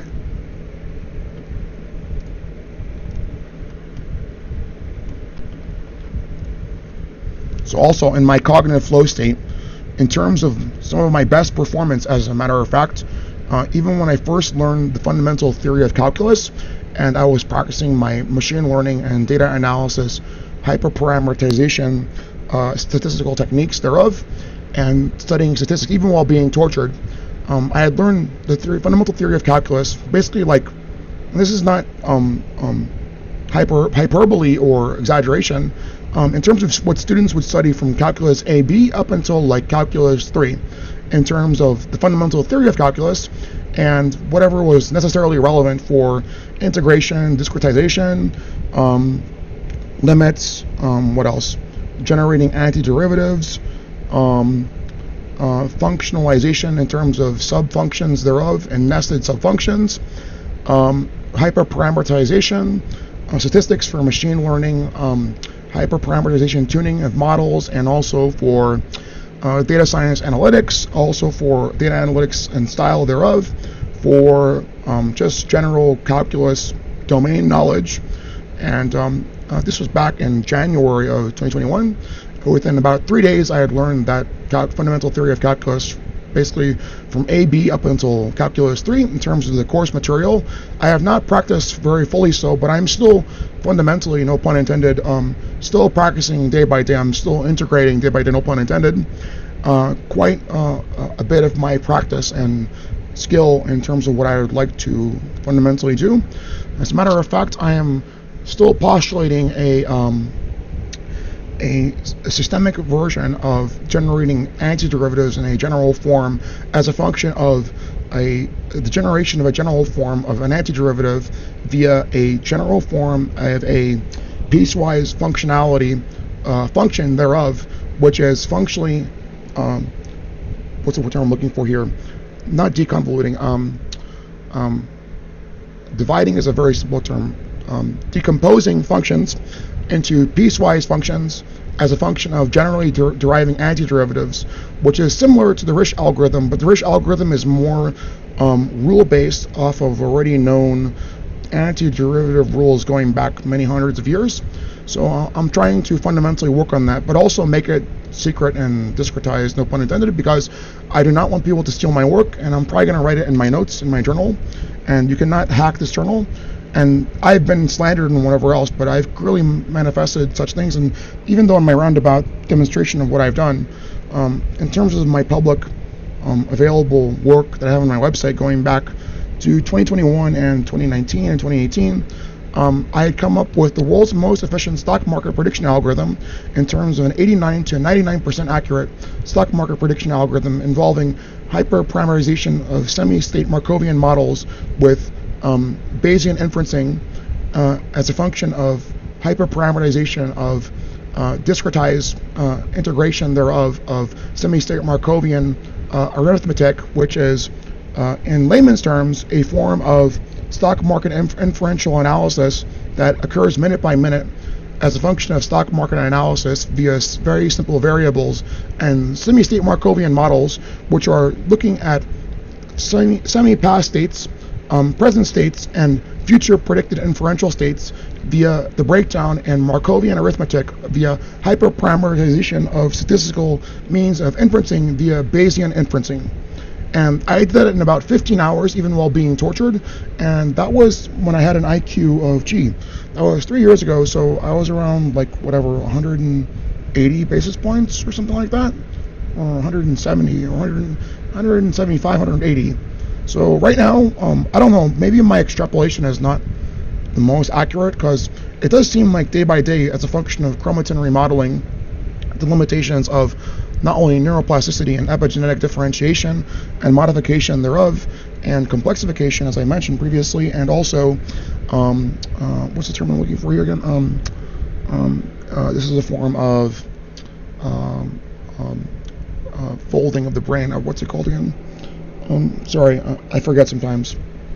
Gerification, which is the neuronal, not pruning, but folding of the brain thereof in terms of my research, which I would like to write in my addendum of in terms of a working hypothesis as the fundamental limitations of the increase of the intelligence quotient of a human being as a function of consuming neurogenic and endogenic compounds over the course of many years, as a function of long-term sustained chronic epigenetic modification of the morphology of the human brain from the outer chromatin of the DNA, which is the outer interacting layer of the DNA in terms of histones, and also the functional chromatin, which is the outer layer of DNA interacting with the epigenetic morphology beyond the DNA, which is encoded by DNA via transcription or reverse transcription, and the interaction of basically since your birth of in terms of you becoming a human being from two dizygotic sexual gametes, one being your, in terms of human beings at least, which are born of sexual reproduction, being from your mother's egg and your father's sperm, or spermatozoa, but in very formal and dry terms.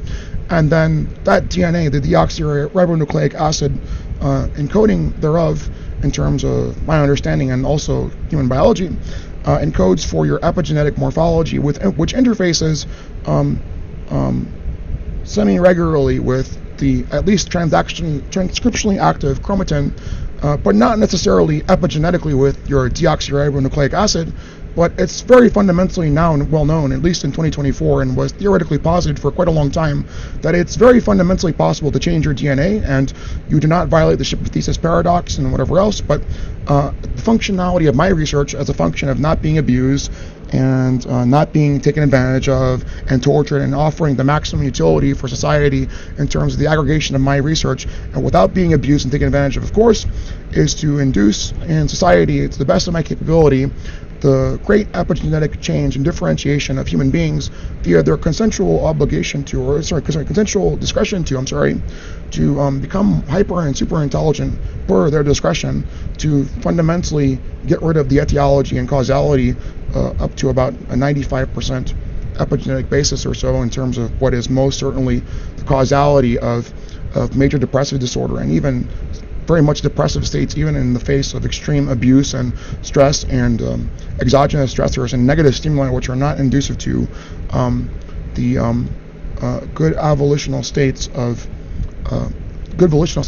human beings, via the consumption of very safe neurogenic and endogenic compounds, which are very well substantiated with very low incidence rates of side effects in terms of acute effects, and most certainly very good chronic prognoses of increasing the epigenetic differentiation and modification and complexification of the central nervous and peripheral nervous system in terms of a limited framework of epigenetic factors involved in epigenetic differentiation, complexification, generally so, and modification of the human brain, and also the other organs in the body, which are conducive to exponentially increased intelligence and exponentially increased visual acuity, and extreme tolerance to extreme stress, an extremely reduced lower hedonic set point in terms of, in layman's terms, a ability to be very happy, neutrally so,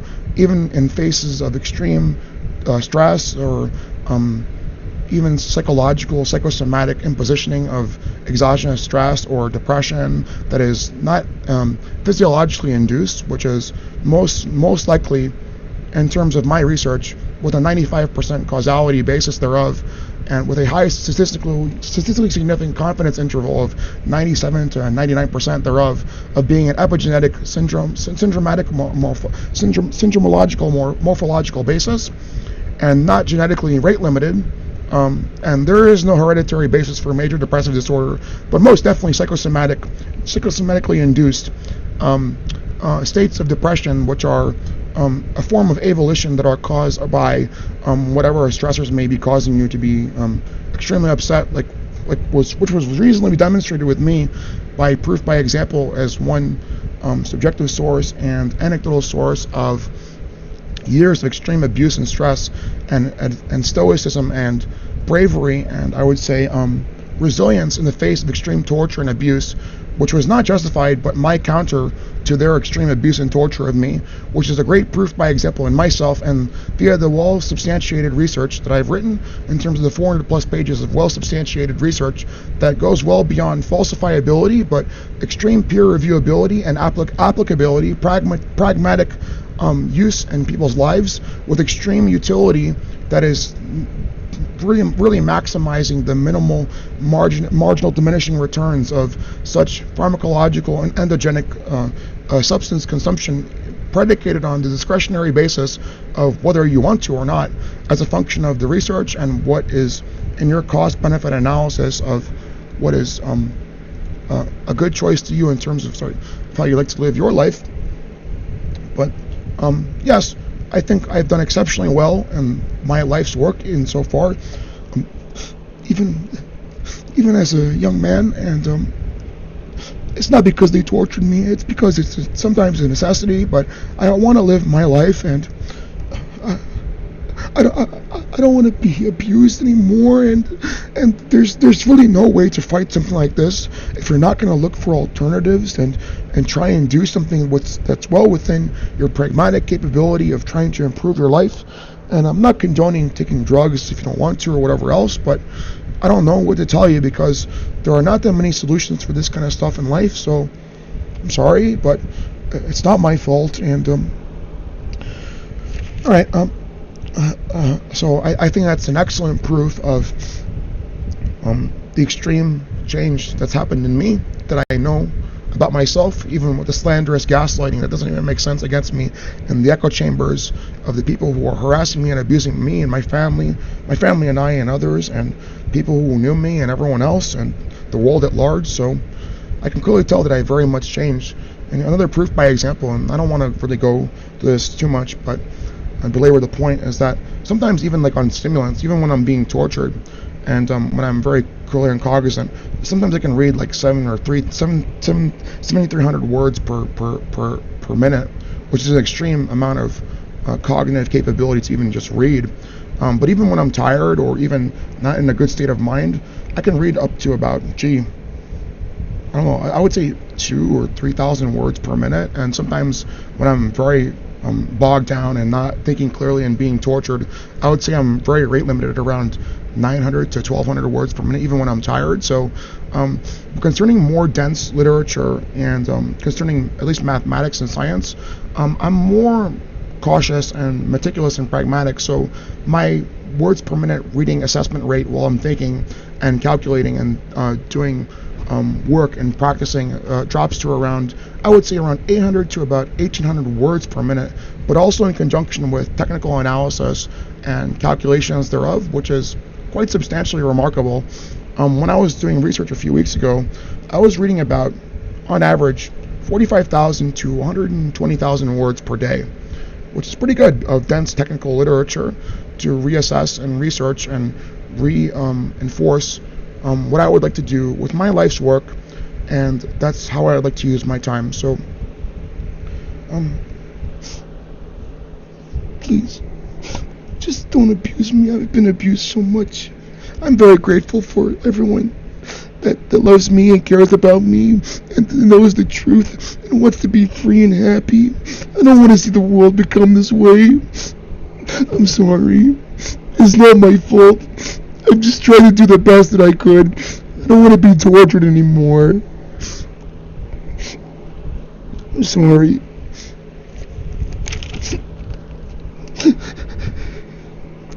I'm not putting on a show. Stop it. I'm sorry.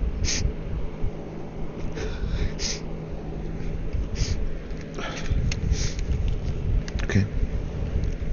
Nope, that's not going to work. The gaslighting, the ad hoc deflection, the damage control, that's not going to work. I have proof that you changed my DNA and you're using that strange technology. No, that's not normal neurological, endocrinological phenomenon. That's not going to work. And I have the telepathy too. I have the proof, and I've been willing to go to scientific laboratories and not only prove this for years, but they're suppressing me in so many ways. And then I've proved this publicly. I've proved this so many times, and I don't want to have what they induced in me. I want to prove that it exists and that I want to change my DNA back. and re-internalize my mind and stop the quantum entanglement torture that I never consented to. I'm not going to be your quantum entanglement torture zombie and transceiver for abuse. If I have to, I'm going to kill you if you put up resistance. I'm not going to do what you want me to do. Nope, I don't have to. And that's it. That's final, capiche? That shit's not gonna work. You're totalitarian. Narcissism doesn't work, retard. You're a moron.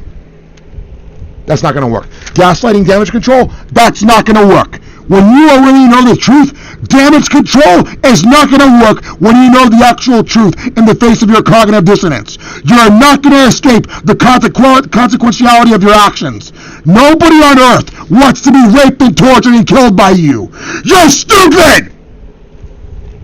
Your narcissistic, egotistical, parapsychotic megalomaniacism will only do you no good. Kill yourself before it gets worse for you. Nobody on earth wants to be raped and tortured and killed by you!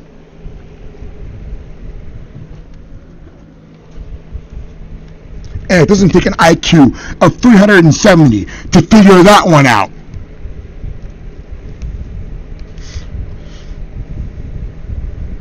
Motherfucker. I can tell that you're a motherfucker in the first degree, because when I see you in side profile and look at I see your hook nose and I look at your vampire canines and your fucked up lobbed ass jaw and whatever else, I can tell you're a ball sack worshipping satanic scam. Patoola, your sewage, your ass. The only person that wants to be raped and tortured by you is your dad or whatever. I don't want to.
I love this song.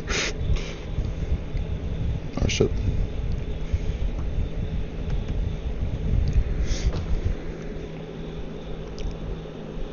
No, you're trying to gaslight me? There is music. Dude, maybe you're thinking it's out of context, but I'm not playing the music on the live stream because I'm going to get a copyright strike and my live stream is going to be taken down. I'm recording this too, but But what happened is, if I uploaded the recorded videos, which I do sometimes, even with the music, sometimes they don't approve all of my appeals, even though my appeals are just basically a fair use and educational basis or whatever else. Because I don't monetize these videos because that's not even worth it. I don't even care about that. So, but sometimes they don't approve the appeals, so then it's like a waste because it's just going to be on YouTube and nobody can see it. But whatever, I don't care. That's my basis for it. So whatever. Why do I do this? I don't know. I already told you. There's multiple reasons. I like to live stream sometimes. I like to have the self-accounting of the work that I do, even going through the suffering that I'm going through. And I have a ton of videos on my website, on my YouTube, and my website, and my Google Drive. And the fucking hard drive that was stolen from either the police and or my neighbor, in terms of whatever happened, in terms of that illegal detainment and the destruction of my apartment for an illegal noise complaint detainment, for doing nothing wrong, where they knew that I was the victim of crime and I was doing nothing wrong, and nobody was complaining about me even at all. It was nobody had even complained to me about any noise at all, and the police illegally came to my apartment, and then they fucking blew holes in my apartment and pointed guns at me and almost fucking killed me and other people in that apartment building. And everyone in that apartment building and on that block was like, what the fuck is even happening to this guy? And then also what I was going to say was, before I lose my train of thought, hold on, I'm losing my train of thought because I'm not only am I being tortured, but I'm being harassed. So oh yeah, I lost my videos, but yeah, it's a form of self-accountability. But also going back to 2021, I was illegally pressured by the police to delete all of my evidence, but I wasn't going to take that. So they were going to forcibly institutionalize me, presumably for a very long time, against my will, for doing nothing wrong. And the federal government had called my father and I was like, go fuck yourself. So I temporarily deleted it, then I re-uploaded everything, but everything that I needed to upload. But whatever, I don't give a fuck anymore. I don't care about whatever force you're going to use. And I only did that not because I was scared of you, because I just didn't want to go to a psychiatric institution. And I've been going through this fucking same bullshit for the past 5 years straight for doing nothing wrong, almost 6 years straight, while being tortured at the exact same time for doing nothing wrong. And you still had the fucking audacity and gall to fucking gaslight me? You're a satanic ballsack worshipping child molester. You're going to hell, piece of shit.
your shit is ass. Your ball sack worshiping shit is ass. That entire 1,200 years of extortion, coin shaving, foreskin trafficking, fucking blood libel, that shit is ass. You still don't have totalitarian control. That satanic ball sack worshiping shit is ass. You fucking praise a fucking Jewish hallucination. That shit is ass. You know how I can tell? You got a hook nose, you smell, you can't see in red and green, and your mom is literally your dad's sister and your first cousin at the same time. And good sex to you is getting fucked up the ass by your dad. That shit is ass.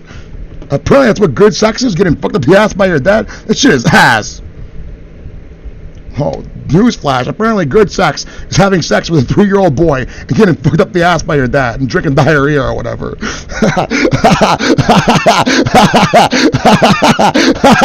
And having a fucking hook nose that curves right from the right from whatever the fucking part of the skull where it comes from, and then right into your fucking mouth or whatever, like a satanic Pinocchio. Shit is ass. It's a hook nose ass. So at least I'm doing something besides fucking molesting my dad or whatever and raping my mom for fucking pennies on the dollar. That shit is ass. That's what you and your hook and nose family have been doing for 1,200 years. And somehow, even though you as individuals have free will, autonomy, self-determination, and your own conscious capability to live your own life, you're still doing that same hook nose shit your hook and nose family did for 1,200 years, as if fucking your dad up the ass is good sex. What the fuck is that shit? Go drink some more diarrhea. Let's see how good your ball sack worshipping is. Yeah, Carthago delenda est, which is a fucking irony, because you're basically talking about delendaing yourself. You're talking about destroying the very ball sack worshipping thing that you are. You're a Carthaginian ball sack worshipper. That's ironic. You're your very own source of cringy, hyperbolic bad press. You don't need to give Ariana Huffington $660 million a year for Huff pieces. You're your very own source of bad, cringy press. And I would say it's because you're Jewish, but that's discriminatory, because I know some pretty cool Jewish people, and not every Jewish person is like that. But you're definitely not Jewish at all. At least any like good form of Jewish, even subjectively. I don't know what kind of Jewish you're talking about.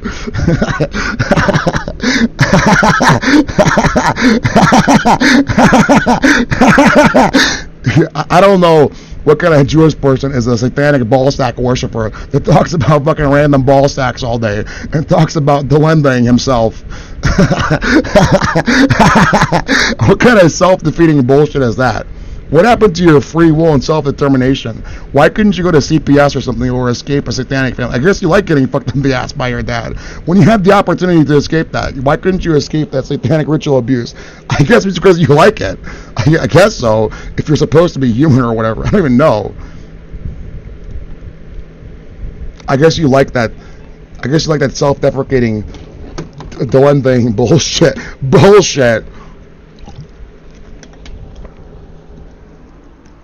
Is that what I do? No. That's what I'm trying to fight against. Because I don't want to do that. Get the fuck out of here, faggot. I'm not going to drink... Hold on. I'm not going to drink diarrhea in your Freemason lodge and get fucked up the ass by some old Sephardic guy or whatever. Get the fuck out of here, faggot. Listen, you already have 6 million gay sex slaves in terms of Freemasons around the world, and your Mongolian husband, Priscilla Chanberg, has a huge Mongolian ball sack from Genghis Khan in terms of her Yiddish chromosome, her Yaakov chromosome or whatever. Go play with your wife's big Yiddish ball sack or whatever, her Mongolian ball sack, and your 6 million gay sex slaves ball sacks. I think you're being a little too greedy, methinks, in terms of wanting to play with my big ball sack. I can definitely tell that you're a ball sack worshiper, which is ironic because you want to delenda yourself. So I don't know what the deal is. Do you want to live or do you want to die or whatever? I don't know. You're going to have to make a choice in life, bro. That kind of shit's not going to work. Somehow I want to worship big ball sacks, but I want to destroy myself, and then somehow at the same time not be a flaming Cheeto, not be my very own source of cringy ass, hypercritical bad press for myself, and then at the same time you're the one who listens to yourself and everybody else, even though you have free will and autonomy in terms of whatever I know, and agency, because you can pretend to be a certain person to the entire world in terms of your puff pieces for some limited hangout bullshit. But in terms of what you actually do, even that limited hangout duplicity doesn't even make sense. What kind of life are you trying to live? Are you trying to be a cringy retard ballsack worshiper who's straight but also a loser and cool at the same time, like as if you don't have control of your own destiny or your own life at the same time? What's wrong with you? There's like in one Mark Zuckerberg, there's two Mark Zuckerbergs. There's a black Mark Zuckerberg going right up his ass, and there's supposed to be a white Mark Zuckerberg in his heart, but there's not that much heart there left apparently in terms of the conscious, because I think he likes the big black Mark Zuckerberg going right up his ass. Right? He likes the big Frank going right in his milk cut in terms of big Kabbalistic ballsack worshipping. That's not in the Old Testament, so that came later. And your very muddy Talmudic bullshit, that's not in the Old Testament. So putting a big Frank in your milk cut to do a little tikkun holam, that's not in the Old Testament. So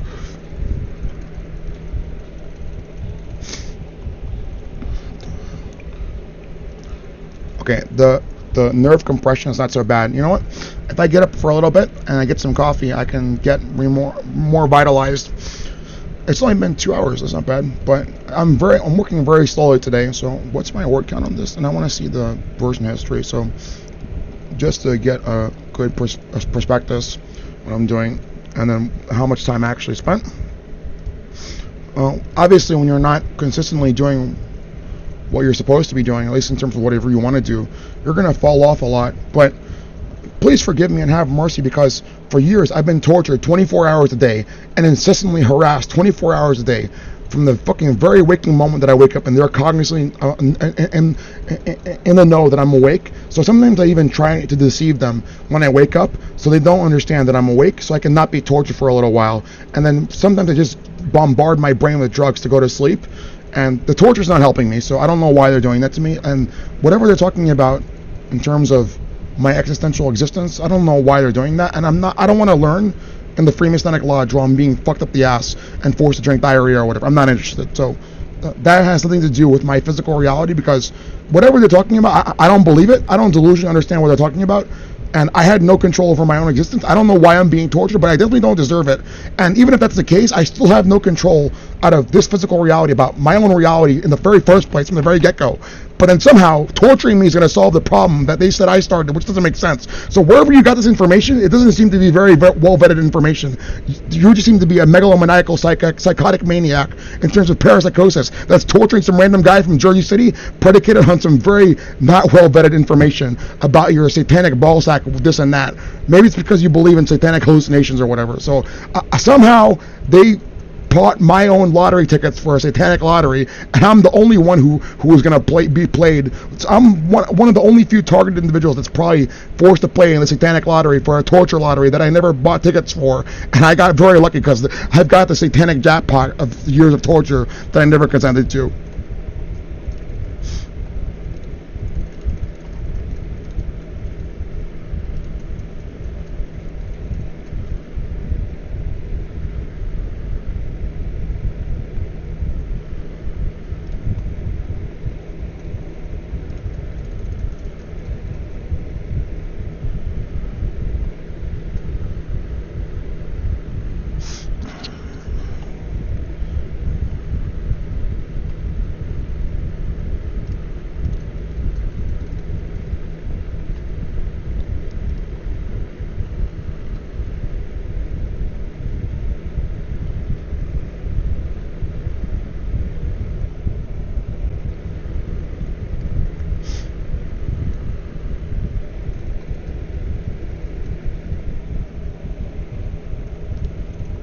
Okay, that rate is a little slow, but for transcription and also for I don't know, that's pretty slow for transcription, and also being tortured and not practicing this for a while and doing other things at the same time. That's all right, but it's not very good. So whatever. You know, I'm curious. I'm going to ask ChatGPT what's the kind of rate for transcription for different types of people, just as a function of just metrics. Cause I'm just curious.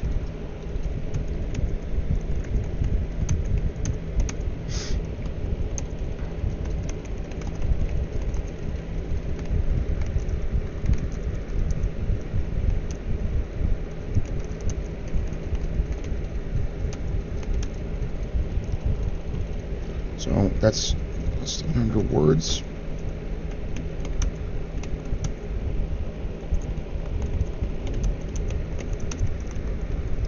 See, so part of making sure that your large language model prompts don't hallucinate is, because I'm going to talk about this in my philosophy book later, but slowly, because 27,000 words, it's not a lot, but I'm not going to just ram it out in like 1 second because I have other things to do.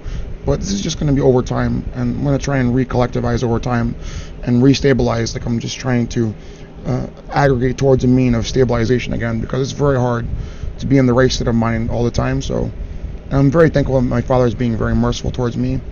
But you want to make sure that your prompts are not very complex and that your grammar is correct and very imperative. So I want to make this as clear as possible.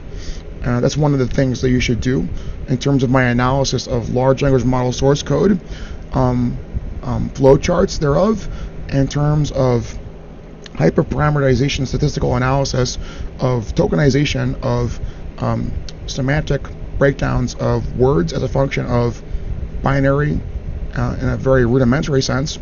But more importantly, this parameterization as a function of tokenization, which is inferencing training databases via the parameter database inferencing thereof in the pre-generative transform, is predicating it on the model where it's inferencing into the database from the prompt,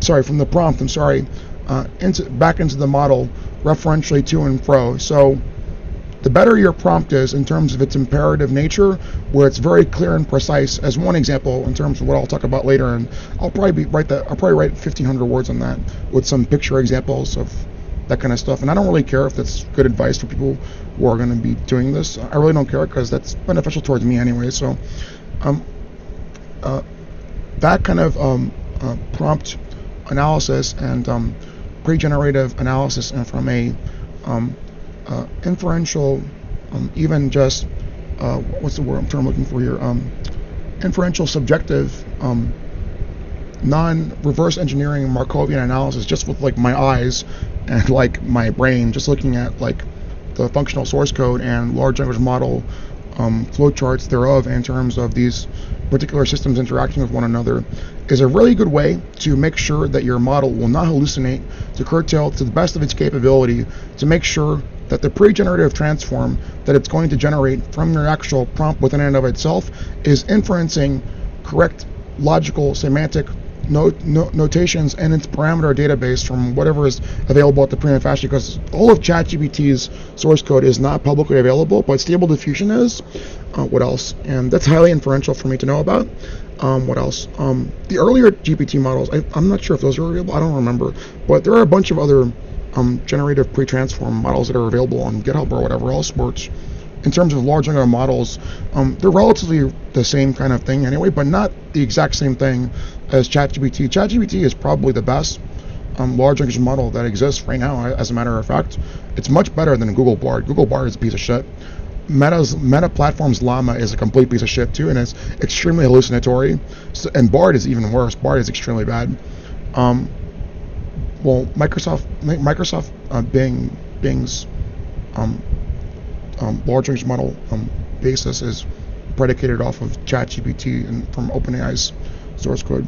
And these large language models, in terms of the exclusive of the parameter database and the training sets thereof, which are quite large, because these parameter databases now are exceeding like whatever quadrillions of parameters, which is a quite large amount of parameter data in a database to referentially not only train from, because that's the derivation of the database that's being called to from the large language model source code, which I was going to say is around like whatever for ChatGPT, like from my analysis thereof, this is probably like 25,000 lines of source code just from the tokenization and parameter base.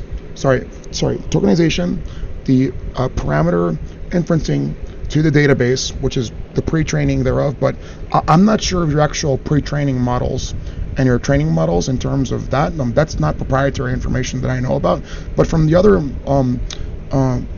repositories that I've seen, exclusive of the tokenization and the pre-generation transform and the parameter database inferencing, because that's around 15 to 20,000 lines of source code in terms of just the actual logic. That's not boilerplate code and everything else, but that's just a semantic analysis that I've done from extrinsic observation without looking at very direct proprietary source code, at least entailing ChatGPT.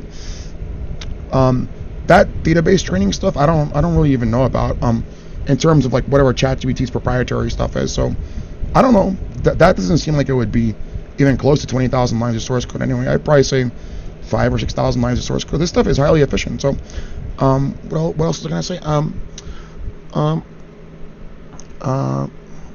Yeah. So concerning making sure that your models are not hallucinating, this kind of stuff should be imperative. In terms of delimiters, sometimes that can be counterintuitive if you're going to have delimiters like commas or, I don't know, exclamation points for semantic interpretations of your pre-generative transforms. So you want to be as clear and imperative as possible.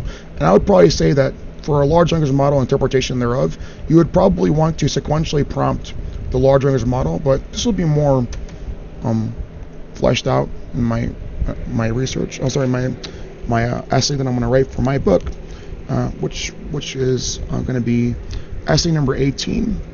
That'll be, I think, 1,500 words will be good to suffice for that. And that's what I would like to talk about.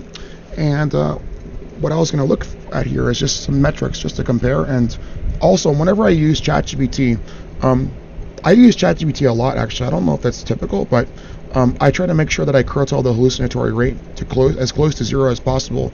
And then for whatever information that I need to really know about in terms of acutely approximate research that's highly optimal, in terms of large language models that are obviously something that I'm not going to work on as a function of being abused and taken advantage of, because I'm not gonna come up with your technological singularity and be homeless in the street and tortured and fucking spit on and whatever else. But I'm also not gonna be your satanic motherfucking torture slave and your robot and transceiver for abuse. That's not gonna happen either. So I have to referentially peer review sometimes the claims that are made.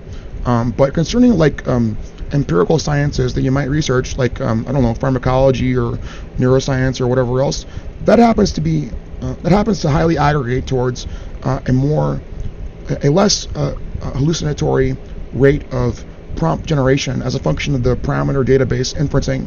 But once you start asking ChatGPT to sometimes do calculations, it can be quite absurd, especially if you're asking it to do so many things in one prompt. Like, for example, and I have my entire ChatGPT history in my Google Drive.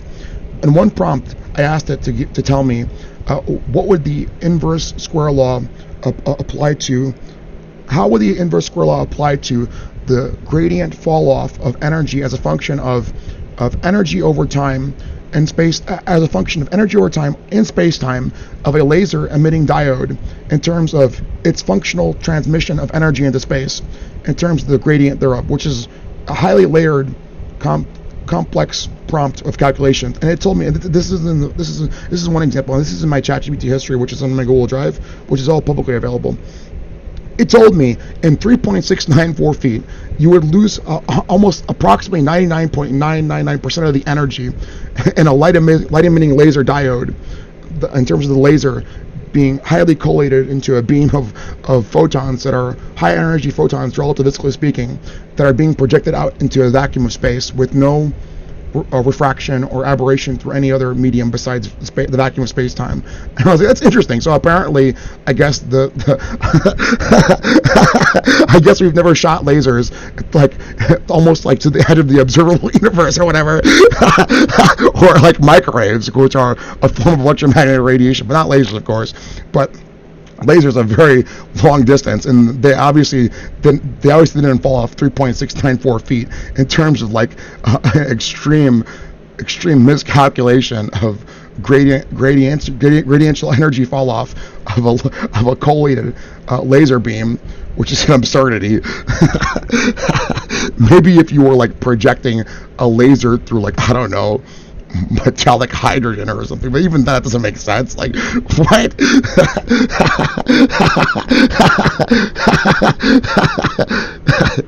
If you were like trying to, because that's also a non sequitur too, because the laser would just like functionally stop transmitting at the point of the intersection of the collusion of the matter thereof, and that's it.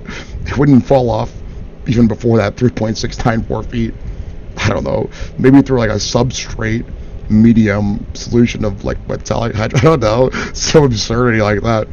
But here's another example. ChatGPT was like, I was asking it to do a combinatorial explosion problem in terms of like just metric analysis of like how long it would take an expert statistician. This is all available, like I said, in my Google Drive. Expert statistician, somebody with an average IQ, and somebody with a brute force combinatorial problem, and somebody with an IQ of like 360 at the time, or 350 when I asked that question.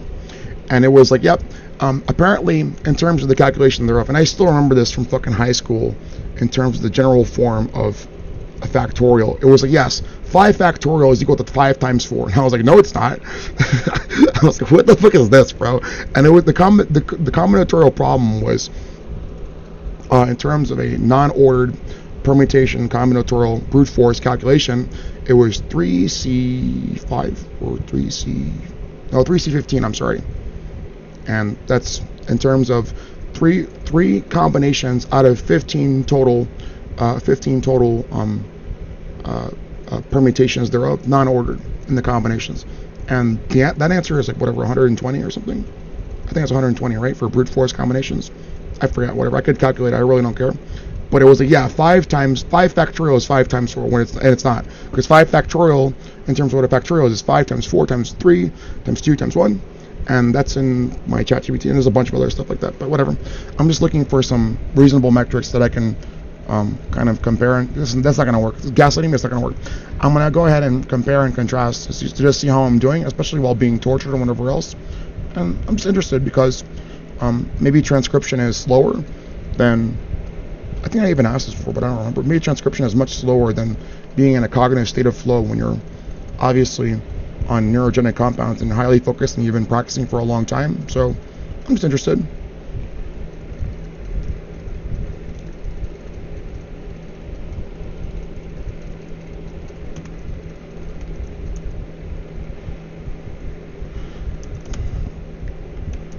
I don't know. Just use variables. Three variable. I'm not going to go through the entire standard deviation range. I don't care. So, and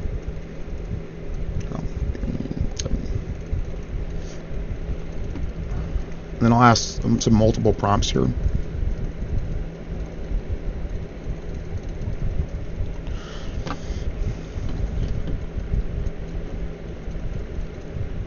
I'm looking for an example. Okay, there we go.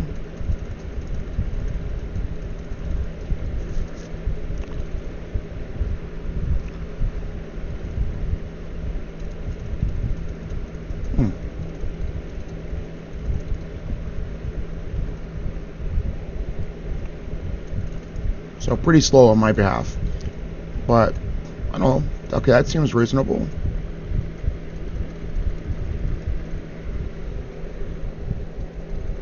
Okay.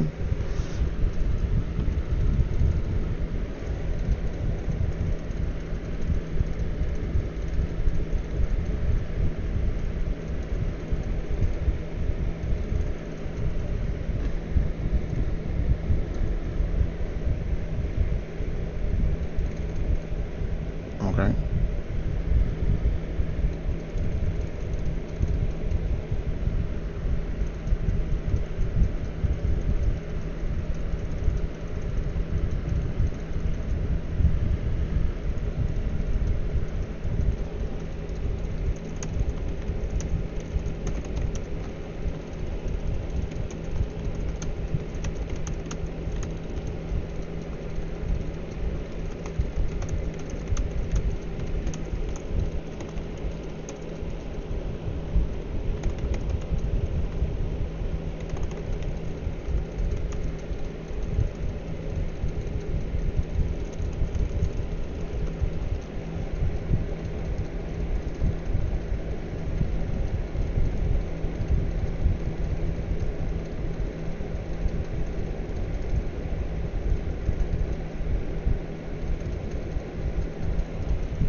Is it the exact amount?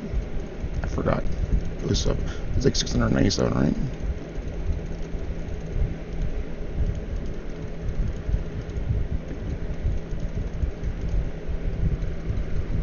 Okay, whatever. That's not gonna work because you know that you're torturing me, and I've done all those things too, and I have proof, so that's not gonna work. that limited hangout shit, that's not gonna work. You're a loser.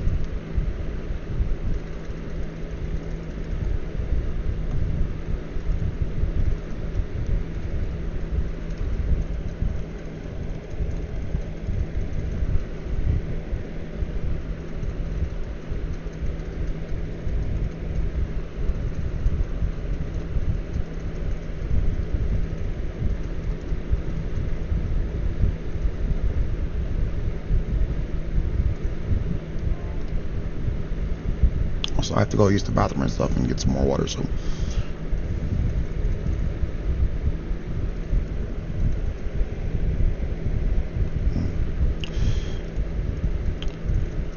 I'm gonna look to the video history too, and then see what else I spent my time on. So because I think a lot of this was also idle time when I was talking on the stream too. So, and the version history is not going to document that. So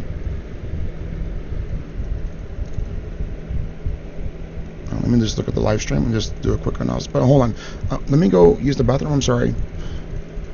And also let me depressurize my butt, because my butt is highly compressed right now and it hurts. So I gotta lose more weight, because I don't even need to get a wider and deeper seat, because I could sit in this chair relatively comfortably so for a long time.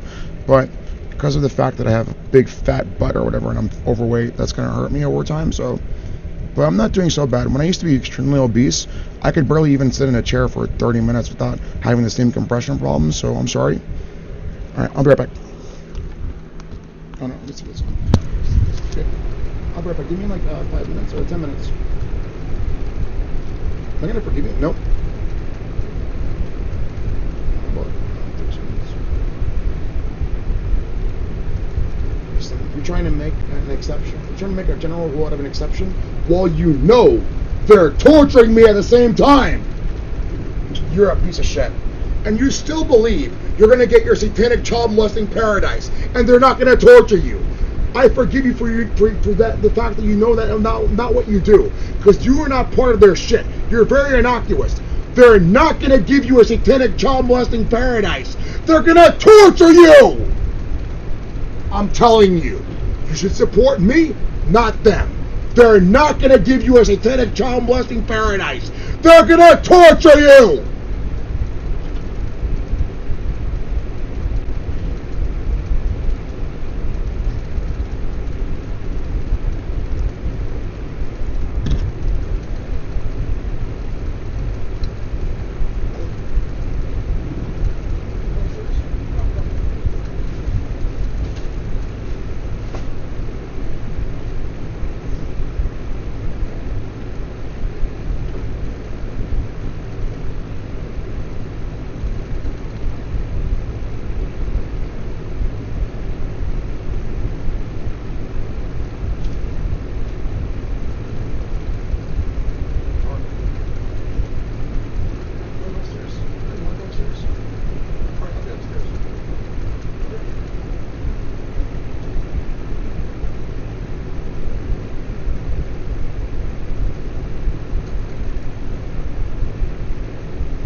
okay. I'm gonna have some food and take a break.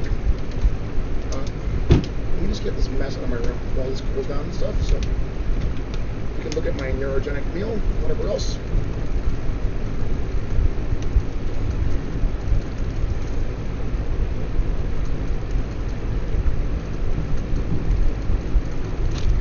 Golly.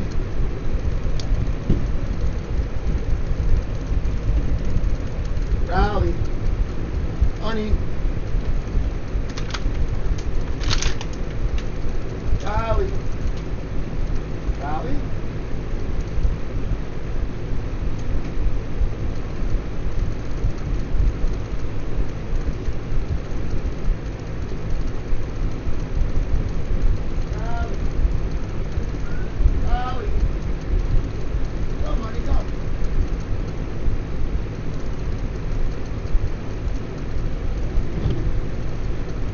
Golly. Golly. Honey. Golly. Golly. Come on, Golly. Golly. Golly. Honey. Golly. You don't want to come downstairs, honey? Golly.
Careful on it. Hold on, wait. Hold on. Just push your back down. No. Be very infectious now. Wait. Move. Right, move. Come here, come. Move, honey, move. Move, honey, please. Quick, move. Good. I'm gonna push your back, move. Quick, move. I'm gonna move. Move, quick. Here you go. Good. Alright.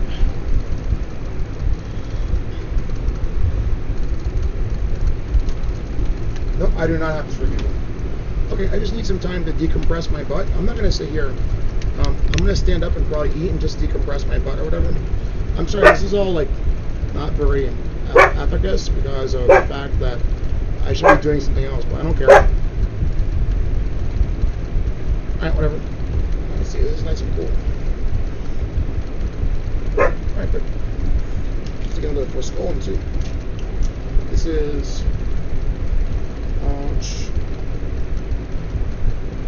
150 milligrams.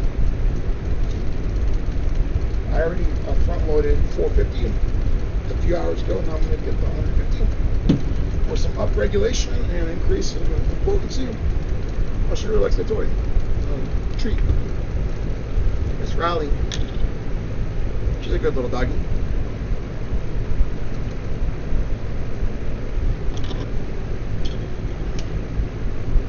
I also had yeah, the noise gate on this microphone's good.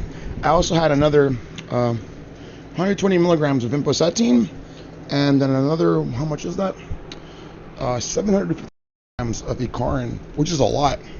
Because usually I take around, I don't know, 200, but it's alright. It's not a very potent phosphodiesterase type 5 inhibitor, but it's very epigenetically, what's the term I'm looking for here?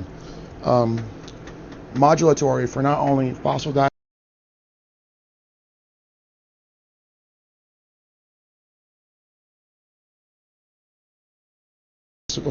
which is quite conducive. My microphone just I'm sorry. Ecarin is quite conducive to other types of epigenetic bioenhancement, including urase inhibition and other modulatory enhancement, including protein kinase A and B and C, mitogen activated protein kinase pathway enhancement. Magnesium is particularly efficacious at that as well too, for the entire B-zip domain of that type of epigenetic factorial enhancement. Actually, in my research, you'll see that magnesium by itself, especially in terms of magnesium that's quite absorbable, like magnesium glycinate. Magnesium in chili is cheaper, but it's not very well absorbable. It can increase B-zip domain efficiency in terms of catalytic reactions, and also lowest affinity reaction energy reactions in terms of epigenetic differentiation and modification and complexification thereof by about 95 times fold in terms of superphysiological magnesium administration. But that's not very safe if you consume too much because as an electrolyte. So I would say about, I don't know, 40% exogenous superphysiological dosing is pretty good. And that actual B-zip domain 95 factor fold increase is rate limited to by that superphysiological dosing. So about 40% more exogenous dosing over the course of your day, or sometimes if you like to front load it too, depending on how you split up your magnesium dosage in conjunction with everything else, can be highly efficacious too. And the B-zip is a synonymous expression for the epigenetic domains concerning the cyclic adenosine receptor. Cyclic adenosine. What's the R stand for? Responsive element binding protein, and that domain of epigenetic factors thereof. Response element binding protein. I'm sorry. And also some mitogen activated protein kinases that are auxiliarily involved epigenetically. So, in terms of mitogens,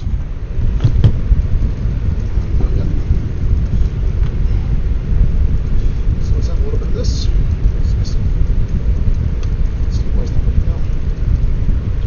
what's in this. Sorry, let me point my what you call it, fan away from the microphone.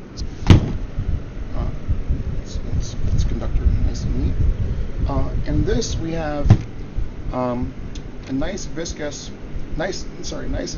thick viscous, not extremely viscous, but about like 68 to 70% viscous admixture of a very savory profile of epigenetic and endogenic foods in terms of my culinary expertise of formulating and admixing and cooking neurogenic and endogenic foods. So we have about, in terms of the entire portionality thereof, it's about like 55 to 60% spinach. I already eat half of this, so this is my meal for today, and this is my second half of my meal. I'll probably save a little bit more of this for later because it's quite heavily inundated with spices and polyphenols and flavonoids. And then I would say about 15 to 25% or something like that is just white rice for the anabolic effect of the glycemic index response. And I'm not eating a full ketogenic diet right now, but I'm still losing weight still. And sometimes I'm valent, like in terms of my anabolic and ketogenic type of diet, multiphasic switching for my fasting, and also diet protocol for my upregulation, or epigenetic protocol for what I'm looking for not only weight loss, but the maximization of upregulation and neurotransmitter efficacy, and also epigenetic efficacy in terms of transmission and production thereof for the goals that I'm looking for. Then we have, like, I don't know, 8% of this is like eggs. I put two large eggs in here, and I put about 4 ounces of chicken in here, and about 3 tablespoons of raw and filtered honey. And what else? I made an admixture and a solution of a very nice, savory, buttery for the with butter, 2 ounces of butter, of tomato sauce and some ketchup, in terms of the aggregate tomato sauce I had left over that I didn't want to waste in one of the containers. And I wanted to make a nice savory solution that would increase the flavor profile, the gustatory profile, but also give me a nice source of saturated fats for the beta-hydroxybutyrate production of beta-hydroxybutyrate in terms of pharmacological upregulation, and also for what else? The cholesterol that I'm looking for, and also a minor source of choline, not as much as the eggs, but the cholesterol is highly efficacious too in terms of its pharmacological profiles. And spices. Basically, in terms of total flavonoid content for that meal, that's about 3 grams of flavonoids from the spinach, the habanero hot sauce, black pepper, what else? Oregano, parsley, basil, garlic. What else did I put in there? Ginger, turmeric, highly concentrated in flavonoids.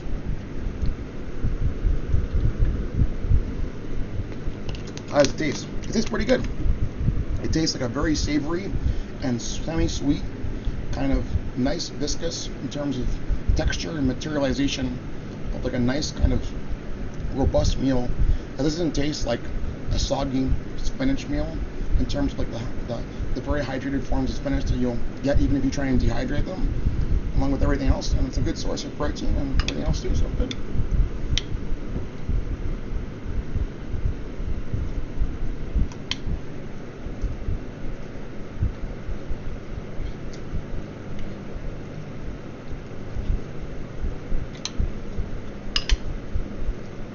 Even my dog wants it, she likes it.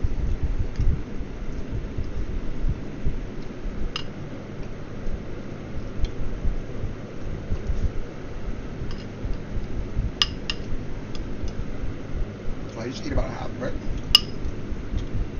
Gee, that must be like, let me see.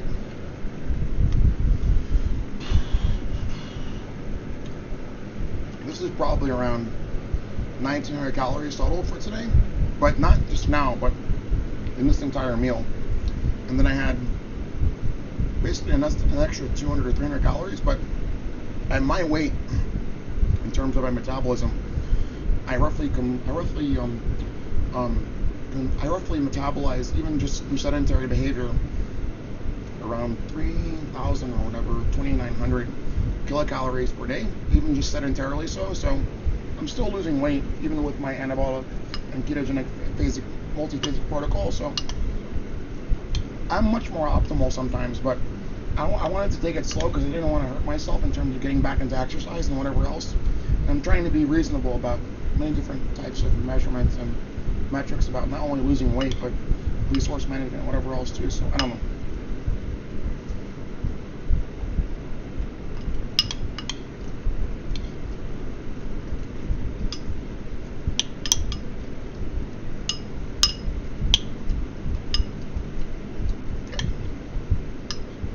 This tastes so good. This tastes like, I don't know, kind of like a savory, sweet, kind of like jerk chicken. Like ketogenic meal. It's like so good. It's like so good, so delicious. And the consistency, the viscosity is so good to the material. And the texture is so delicious. I'm gonna save this a little bit for later before I go to sleep to get more bio enhancement for later. So it's like, I don't know. That's like probably, I don't know.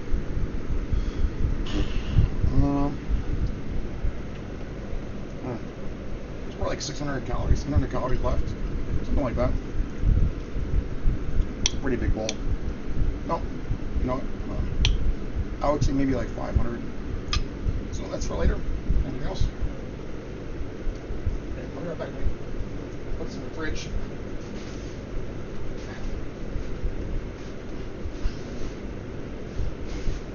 Sorry.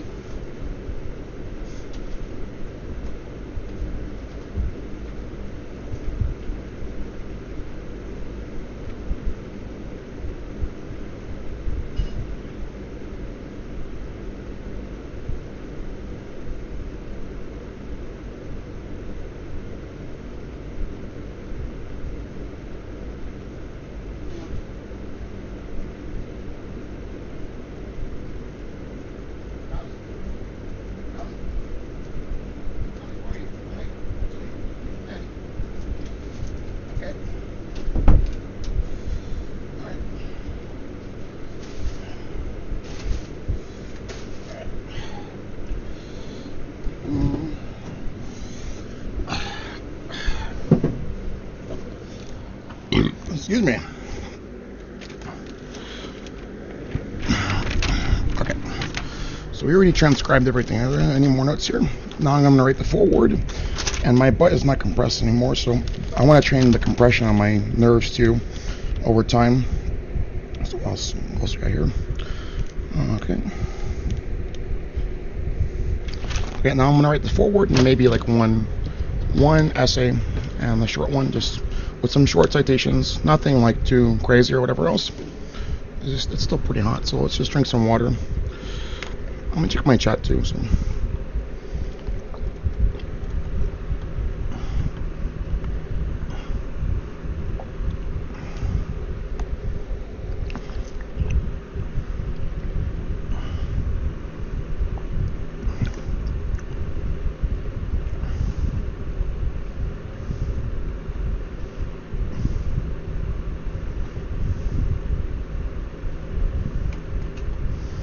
I'm just double checking this to see if the LLM understood my question. So, okay. I guess I'm doing fairly slow, but I would like to also review the video and see how much actual time relative to the version history was actually spent on actually writing, because maybe that's not true to form. So, I'm just eating a treat. Am I gonna forgive you? No. You still think that after all this that I'm going to forgive you? I'm not going to forgive you!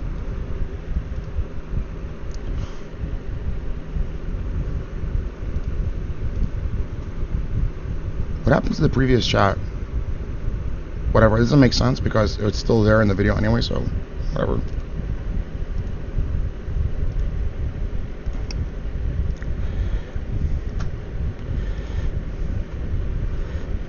I don't care if a lot of people would. You're talking to John Laceris, not Mr. A lot of people.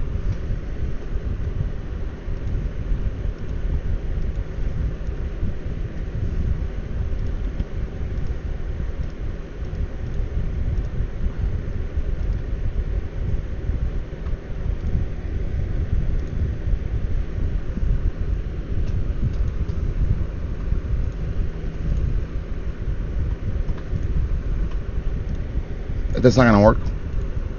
I'm just gonna ignore you. That's not gonna work, dude. I'm just gonna ignore you.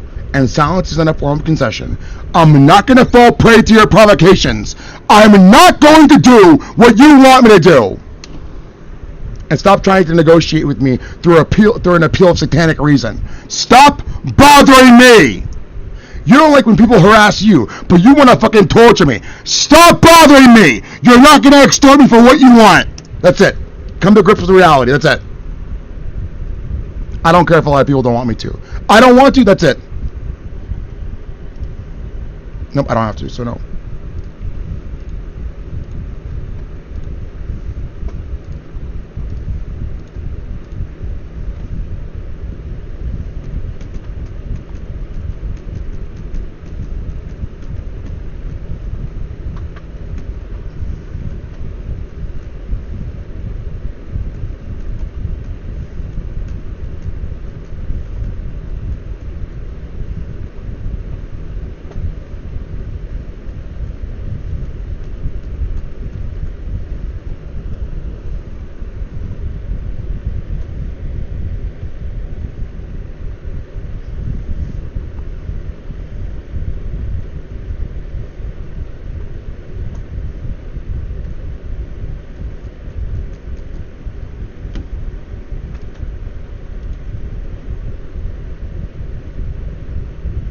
I don't care if you're going to psychiatrically commit me. That's not going to work.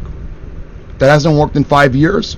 Trying to kick the can down the road and further abuse me is only going to make this blowback in your face harder. That's not going to work. Nope. I'm going to record the police if they come here and harass me. I don't care if you don't want me to. I will.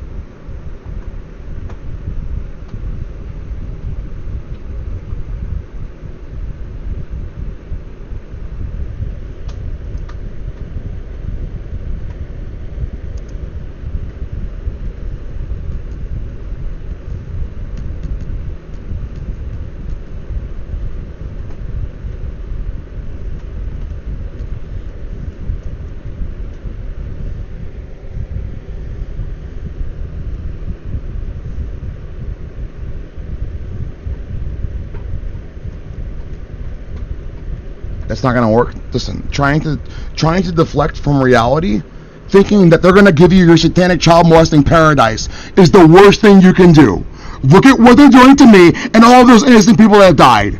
They're gonna torture you. They don't care about you. That's not gonna work.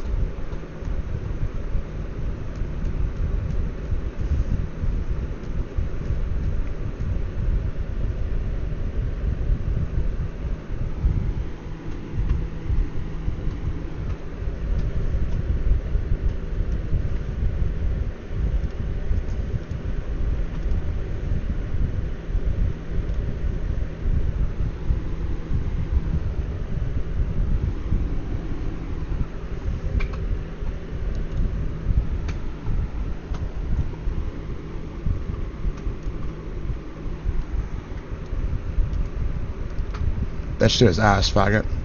That malicious shit is ass. I didn't even notice that, but whatever. That's ass. That malicious shit is ass, and it doesn't make sense when you're trying to ad hoc slander somebody with bullshit like that. That's ass.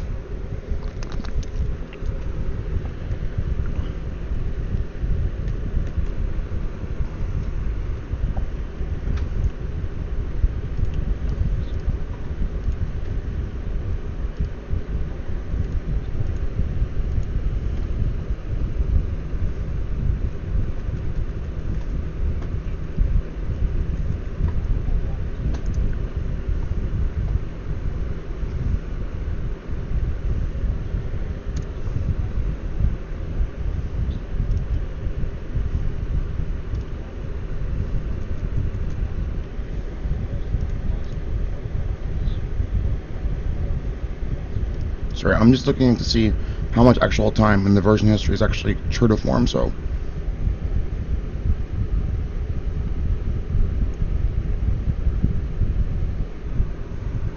I don't care.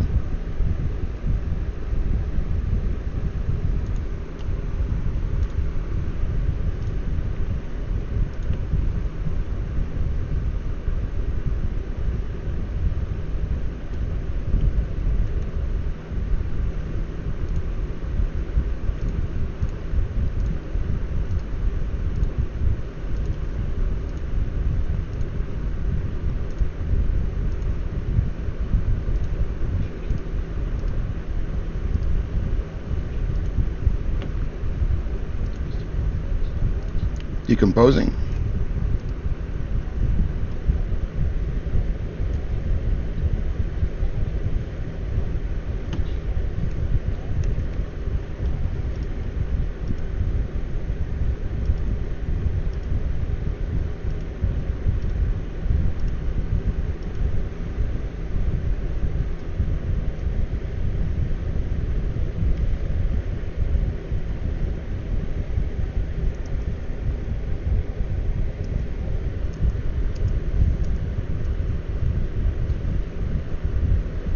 Annie.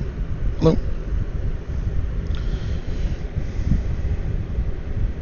It's not gonna work.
Hi, honey. You wanna go outside?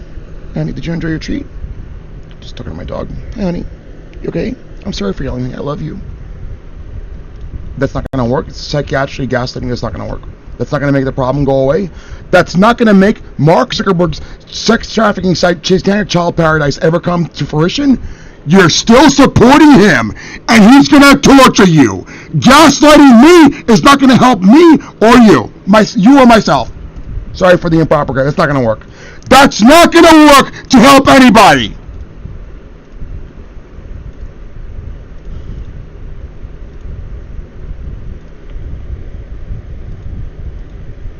No, I do not have to, so no. No, I don't. You still think so? I don't have to, so no. No, I don't. Eventually, I don't. I don't care if you have delusions for me. I don't care about your delusions. No, I don't have to, so just keep telling me. I really don't have to. I can just troll you, and I don't have to do anything. No, I don't.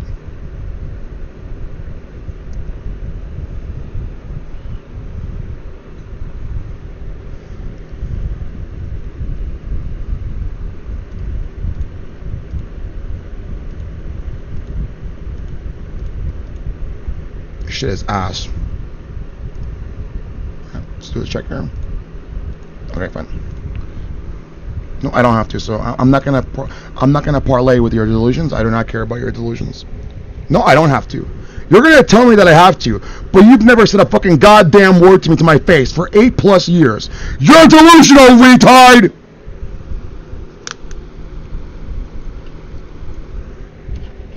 And then torturing me, that's not gonna make the problem go away. So no.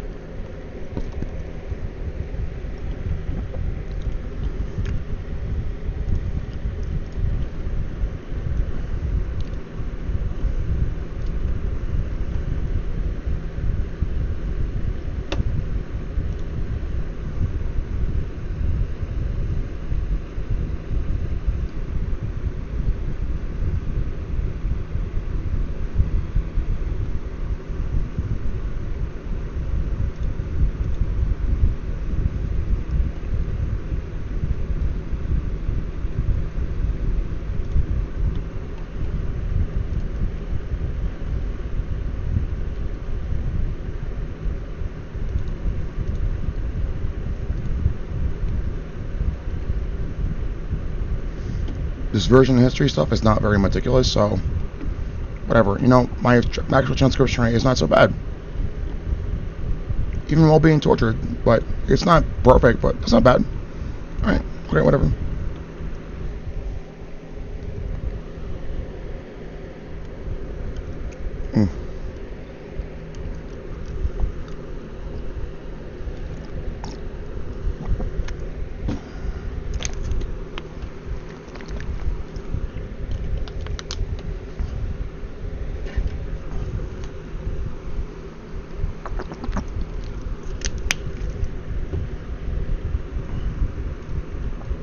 I'm just gonna ignore your provocations until you really start bothering me. I'm not gonna do what you want me to do. And torturing me, that's not gonna make it work. That's not gonna make anything happen. So, listen, I'm not very impressed by your narcissistic delusions about who you are or what you think you are. That's not impressive to me at all. That's not intimidating to me. A little hook-nosed Jewish boy thinks he owns the world, and his narcissistic ego is not even predicated on anything to be narcissistic or egotistical about. That doesn't mean anything to me. So.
And you're still delusionally torturing me, thinking you're going to get whatever you want out of me. You're crazy. That's not going to work. You're going to lose your life. Don't you understand? The best thing you can do is to stop torturing me.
Listen, duplicitous platitudes, that's not gonna work.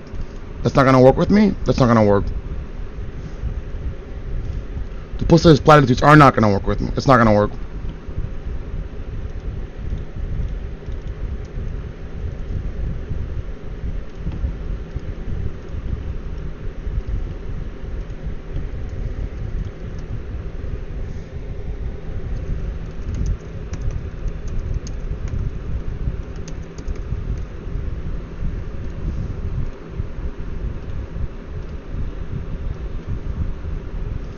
I would like to spend maybe 30 minutes on this, so let's see how well I do.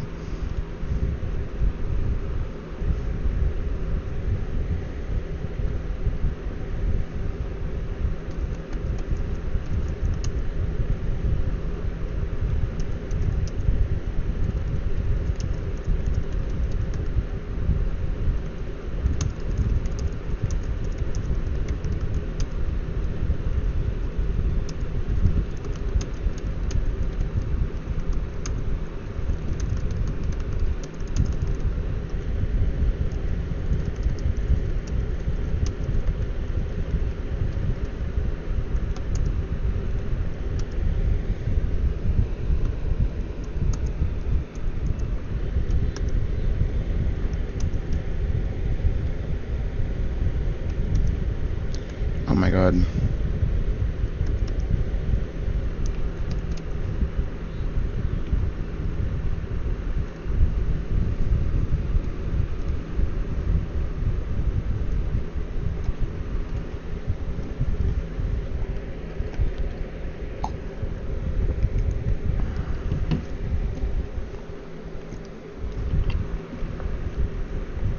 Listen, I don't know how long it's going to take for you to understand that duplicitous satanic bullshit is not going to work with me. If you want me to, I don't care about your fucking delusions. If you want something out of me, you're going to have to try and physically capture me. I'm not going to do what you want. No, I won't.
I'm looking for some music to kind of not only restabilize me, but reset my volition because in my affective mood, because every day I go through this cycle of fucking extreme torture and abuse, and they're always trying to take shots at me saying that my major depressive disorder doesn't exist. That's not going to work. Major depressive disorder doesn't exist, and they're still trying to gaslight me secretly in their stupid echo chambers of fucking mentally retarded, narcissistic, parapsychotic egotism, which doesn't mean anything to me. That megalomaniacal bullshit, that hook and nose bullshit doesn't mean anything to me. So I do not have major depressive disorder anymore, but you would be hard pressed to find anybody that would not only not be able to not survive being tortured severely 24 hours a day for more than like a day or like a week or whatever, but be able to be in a good effective state of volition every single day optimally as possible. So what you just saw in this very live stream, in terms of extreme brutality that you know it's happening to me within the course of like whatever 5 to 10 minutes, even after crying or whatever else, which is not a form of like, I don't know, bipolar mania, which you're going to try and use against me, but a form of proof of the fact that even through extreme abuse, I can go ahead and recuperate quite quickly. So, and I've been slandered and labeled with bipolar mania before, and bipolar manic, what's it called again? Manic defective disorder, or whatever it is. I do not have that. Of course it's not true. I don't have that, so you're right. Nope, that's not going to work. That gaslighting stuff, that doesn't work. In the face of actual truth, that doesn't work. It makes you look stupid. That doesn't work.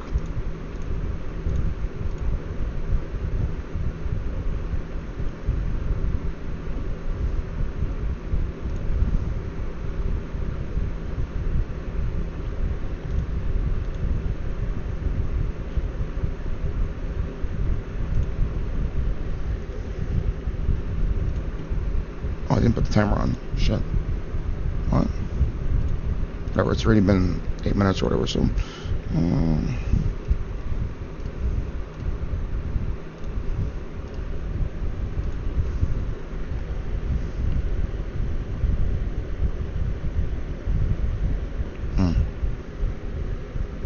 Alright, that's not too bad.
You want to know why Billy Corgan's probably a Freemason? Because he was probably fucking extorted and coerced and forced into doing things he didn't want to do.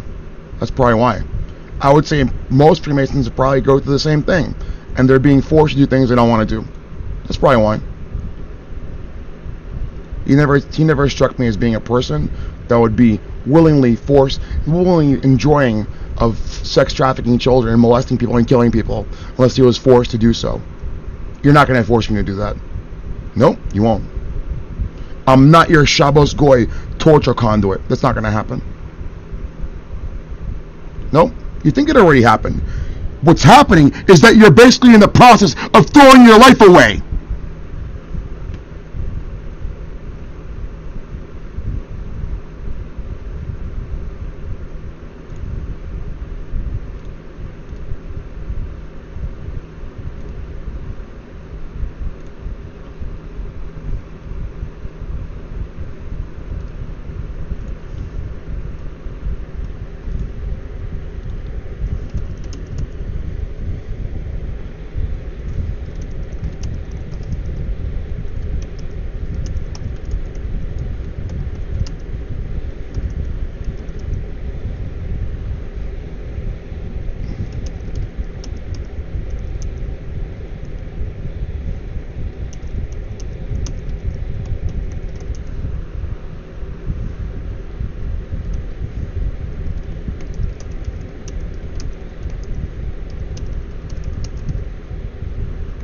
Very passive.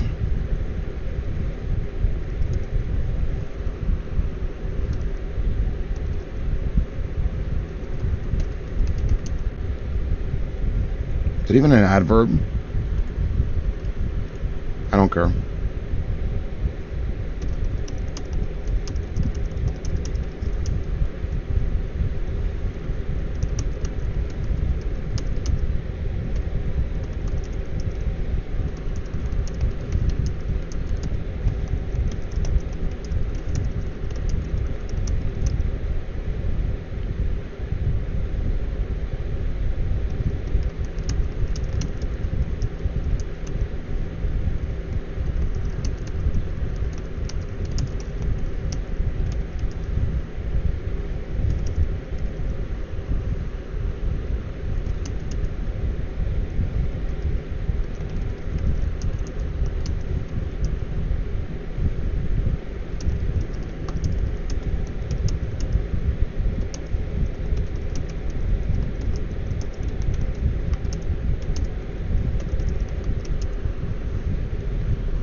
It's a very long-winded sentence.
I'm not interested, so no.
Well, I don't know. I didn't check if Chromium has whatever ad block. I don't care. I don't know. I think Google would probably get rid of that functionality in their own derivative browsers too.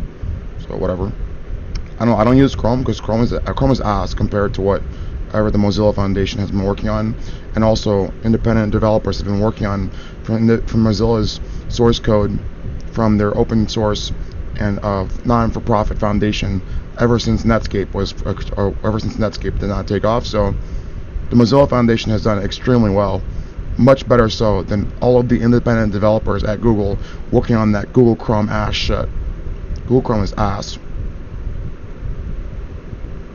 And Chromium is ass too. And even then, I think Edge is actually now a derivative of Chromium, right? Even on Windows 11, which is fucking retarded. Why would you even use that proprietary source code base as a derivative when it's so inferior to whatever Mozilla was working on? Mozilla is a much better company, at least a non-profit organization. The people at Google are shit. I would say, like, your best engineers now, I don't know, I like the people at OpenAI, but a lot of them are satanic Kabbalists, so I don't really like you for who you actually are, so no. In terms of the tech industry, a lot of independent software developers are doing very well. In terms of not being duplicitous pieces of shit, at least the people at Microsoft can actually do, and people who developed, other operating systems independently in terms of actual years upon years of adjunctive source code development of iterative operating systems and whatever else source code of other things too, and not because a browser is different from an operating system, but actual work over the course of 20 to 30 or 40 years can actually do something worthwhile. Like Android Industries, that's a complete piece of shit. Palantir Technologies, garbage. Meta Platforms, Kabbalistic CIA scam, that shit's ass. Your entire corporation, it's basically a very thinly veiled racketeering front to extort people for their information and fucking torture them and kill their families and whatever else. And all those people at Facebook do, like 85% of the time, the actual engineers, they pretend that they're working on Facebook when they're not, and they maliciously hack people. They install cryptocurrency miners on people's computers. They extort municipalities for money, and hospitals and police stations and whatever else. They're a bunch of malicious pieces of shit. And for the last 8+ years, I've been smoking your ass, even in terms of basically calling out your scam for being a scam, in terms of like rudimentary computer science and so on and so forth, and schooling your ass every single day, which is pathetic for one guy to basically smoke your ass for 8+ years in terms of your 66,666 satanic, Kabbalistic, child molesting pieces of shit that work for your scam platforms, except for like the one guy who's a janitor at Menlo Park. Basically, your shit is ass. Facebook is ass. I would say Google does much better in terms of like hiding that Kabbalistic satanic shit, but I wouldn't be surprised if a lot of them are child molesters too. But at least they provide some good products and services that are much more worthwhile than your fucking Jewish child molesting shit that looks like a fucking Play-Doh cartoon on your fucking website in terms of fucking over-expanded logos and whatever else, shit web design, shit censorship, shit fucking shadow banning. That's ass. That's garbage. It doesn't produce anything for society. Your entire corporation's market capitalization valuation is functionally driven by Kabbalistic retail investors that are part of your satanic hook and nose family and rigging the stock market and stealing value at the prima facie, and you're really running a racketeering organization that's ass. And even your scam is a fucking scam. Every single day, I prove that your scam is ass. You can't even run your scam right. You can't even run your mouth right. Because you don't want to know why? You're too busy talking about my ball sack and fucking molesting kids to even run a racketeering organization correctly. Well, listen, I'm not trying to do better because I'm trying to live my life properly and actually do work instead of being a child molesting piece of shit.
My ears are very sensitive, so even that sounds extremely loud to me. Which is basically like, it's here. Okay, that's close to true to form. So what is that? In terms of the actual perceived decibel level from this distance with the headset, we're talking about like whatever, I don't know, fucking, let's see, what is this? It's 26, and this looks like it's 25 too. Relative to like 100% audio output from both things, we're talking about, I don't know, like relatively speaking, nowhere close to like a fucking like the perception of like standing next to fucking amplifiers at a concert or whatever. But it sounds still relatively loud because of the sensitivity of my ears. But this is like whatever, 15 to 20 decibels in actual perceived volume.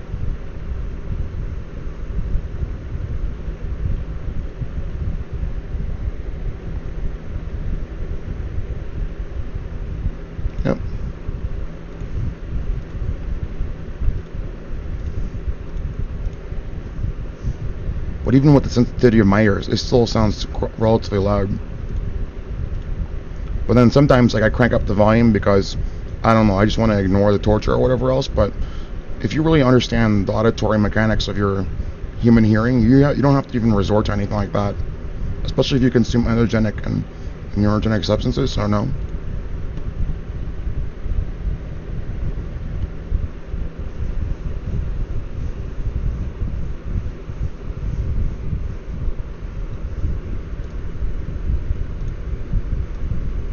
Oh, there's no way I can listen to that. That's too loud. Let me see if I have any pre-gain in here. I forgot. I don't think so. Because then I might be off by a little bit. Do I have any amplification pre-gain? No, actually, I reduced it by 1.3 decibels. That's interesting.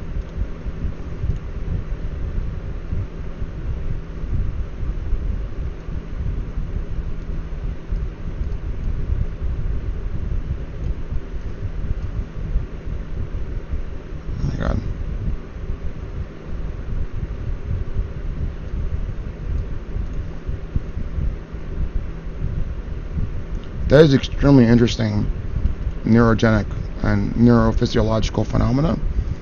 I don't know if it's very well studied or not, but I kind of try to warn people to not listen to extremely loud sources of even relatively perceived volume to not hurt your ears, because human hearing for some people can be extremely sensitive, so that can rapidly lead to stuff like tinnitus and hearing loss. So it's important to take care of your empirical senses, or your sensory organs, I'm sorry. As a matter of fact, this is still too relatively loud, so that seems more soft to me.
use accelerate because it's not kind of connotation that I would like.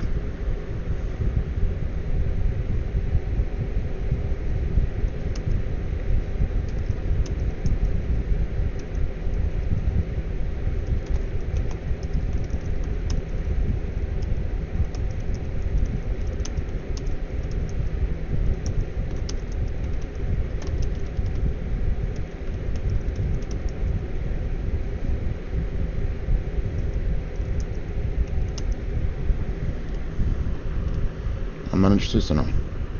Sorry. I have a dog, so that's not relevant to me.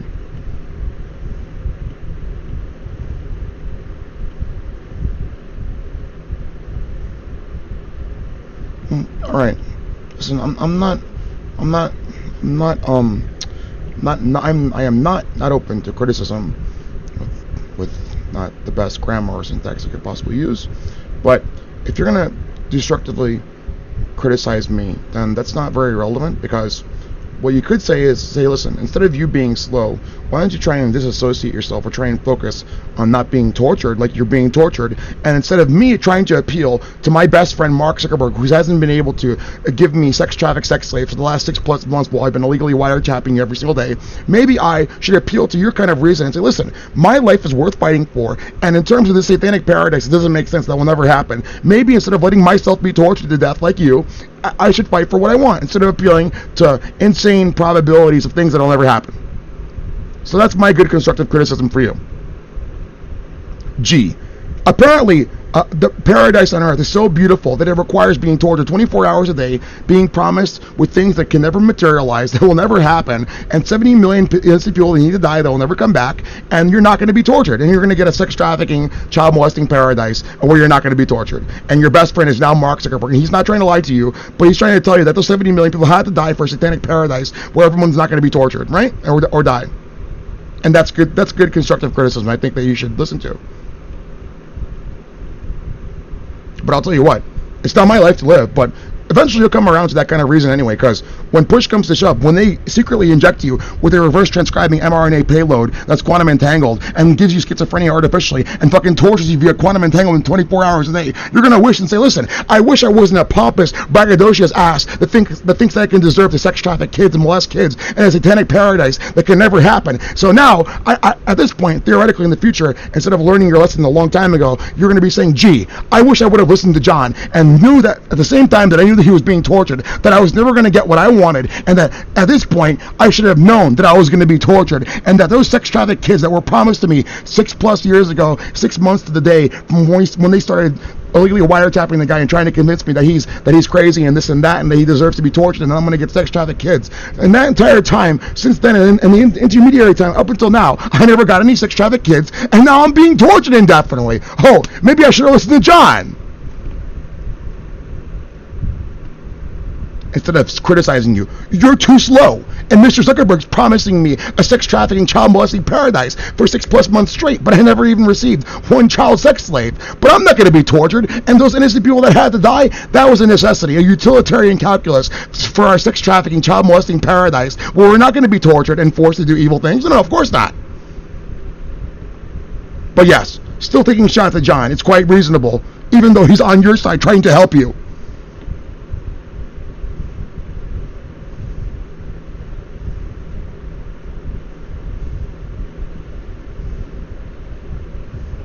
I'm just gonna finish with the forward here, and then I'm not gonna publish this. I'm not on Wattpad or whatever. I guess I could as a work in progress, but there's only the tentative outline of the titles for the essays and some notes and a forward. So there's not much. So I don't know how many words is this. That's not bad.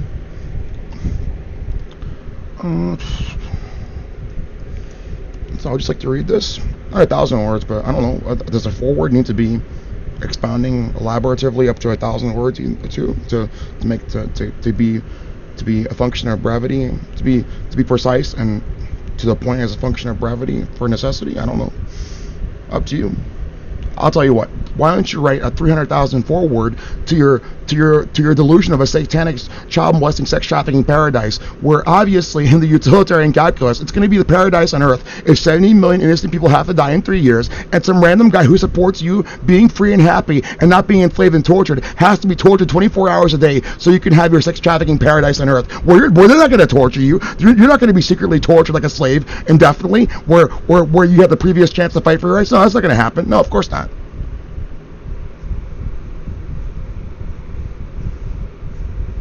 No, I'm not being sarcastic. I'm just trying to appeal to your reason.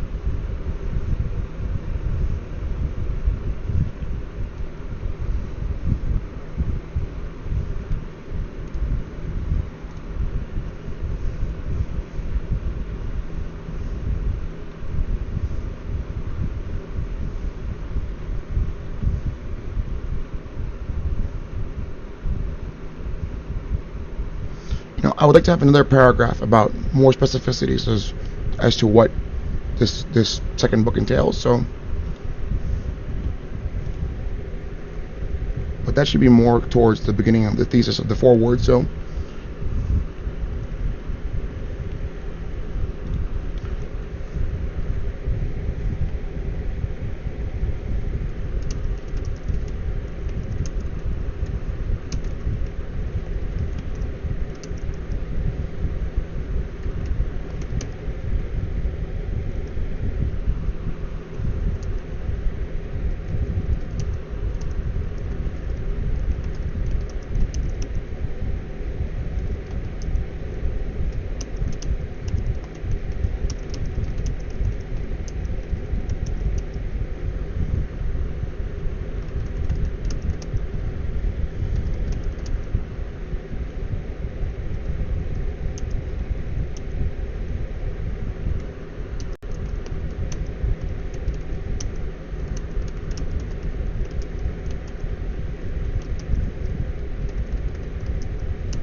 haven't checked the chat, but I'm just not thinking about that right now, so I'm just gonna check right now.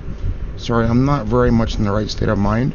I hope one day, when I am genetically re-engineered to be normal again, with the re-internalization of my mind, and with the prospect of not only helping to cure senescence, and also, at least as long as viably possible entropically, but also help to assist in curing genetic and hereditary and congenital syndromes, and also mesiotic damage to the deoxyribonucleic encoding of human beings, which is now more feasibly possible and realistic than ever. I hope to one day re-internalize my mind and stop the quantum entanglement torture and just restabilize as a human being and come back to life as kind of like how I used to be without the major depressive disorder, and be normal again. So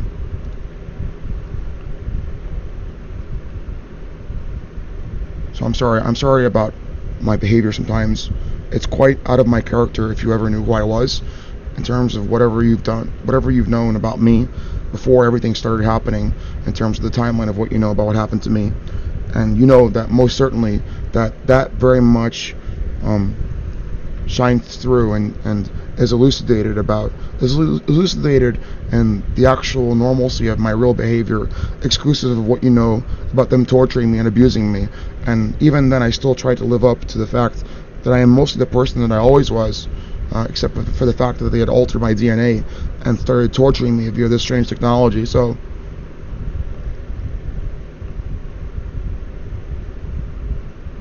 and as a matter of fact, like, even concerning this foreword in this second philosophy book, and what you know about self-determination and liberation and the resiliency and the will to live, this is a really strong case, subjectively I think, and also anecdotally, about what your life should mean to you, about how much suffering you could face in a fate worse than death, being tortured indeterminately for an indefinite period of time, or even facing death even before you should have to, or suffering in life that's unnecessary as a function of being a human being living in a world where everything is all out of our control in terms of our existence, in terms of being here. But in terms of reality, we have a lot within our prerogative control and our action to do as we can as human beings to make the best of our lives, in terms of whatever was inevitably against our will to even exist in the first place, as a function of what reality is. So I would like for you to please have mercy on me and forgive me for my behavior sometimes, but I would like for you to reflect on the very nature of your own life, and how your life is obviously very precious to you, even though you may think that I am just one person, maybe I have money or whatever else, but in a world full of people, they're all people and human beings that are also part of an animal kingdom where up to a certain level of sentience in terms of cognitive capability and conscious capability thereof. We all have lives to live, and we have our own determination in life and the ability to be free and autonomous and happy. And I would like for you to see in my life a kind of a call to will and action in your own life, if you would like to, per your discretion, to change for your own better, if you see something that's inspiring in me, for yourself and for others, as a function of the extreme will to determination to be free and happy in my own life, even to the torture and the suffering that I've been through, in terms of how beautiful your own life is, and how important it is to you and to everybody else, for us to not go through all of this unnecessary suffering. And I want you to help me, to support me, because I don't want to live in a world full of dead people and torture and slavery and suffering and pain, especially if it's all unnecessary and only for extremely evil purposes. I don't want to. I think it's a good fight worth fighting against and fighting for, in the sense that you're gonna live for a better future, and the alternative is no good. And all of those false promises, they're never gonna materialize. Think about yourself, your family, your friends. Imagine being tortured for the rest of your life, or seeing everyone you know, you love and care about, die, and be tortured or whatever else. I'm sorry. It's not my fault. I try to tell as many people as possible, as one person who was so concerned, but especially one person who was being so abused and tortured for doing nothing wrong. I'm not gonna forgive you. No.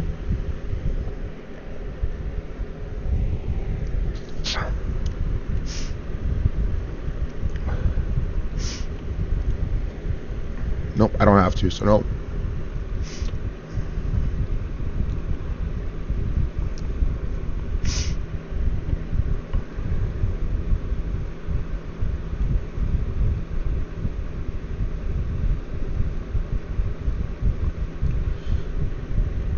I'm sorry. I can't do this right now. I'm sorry, I'm done.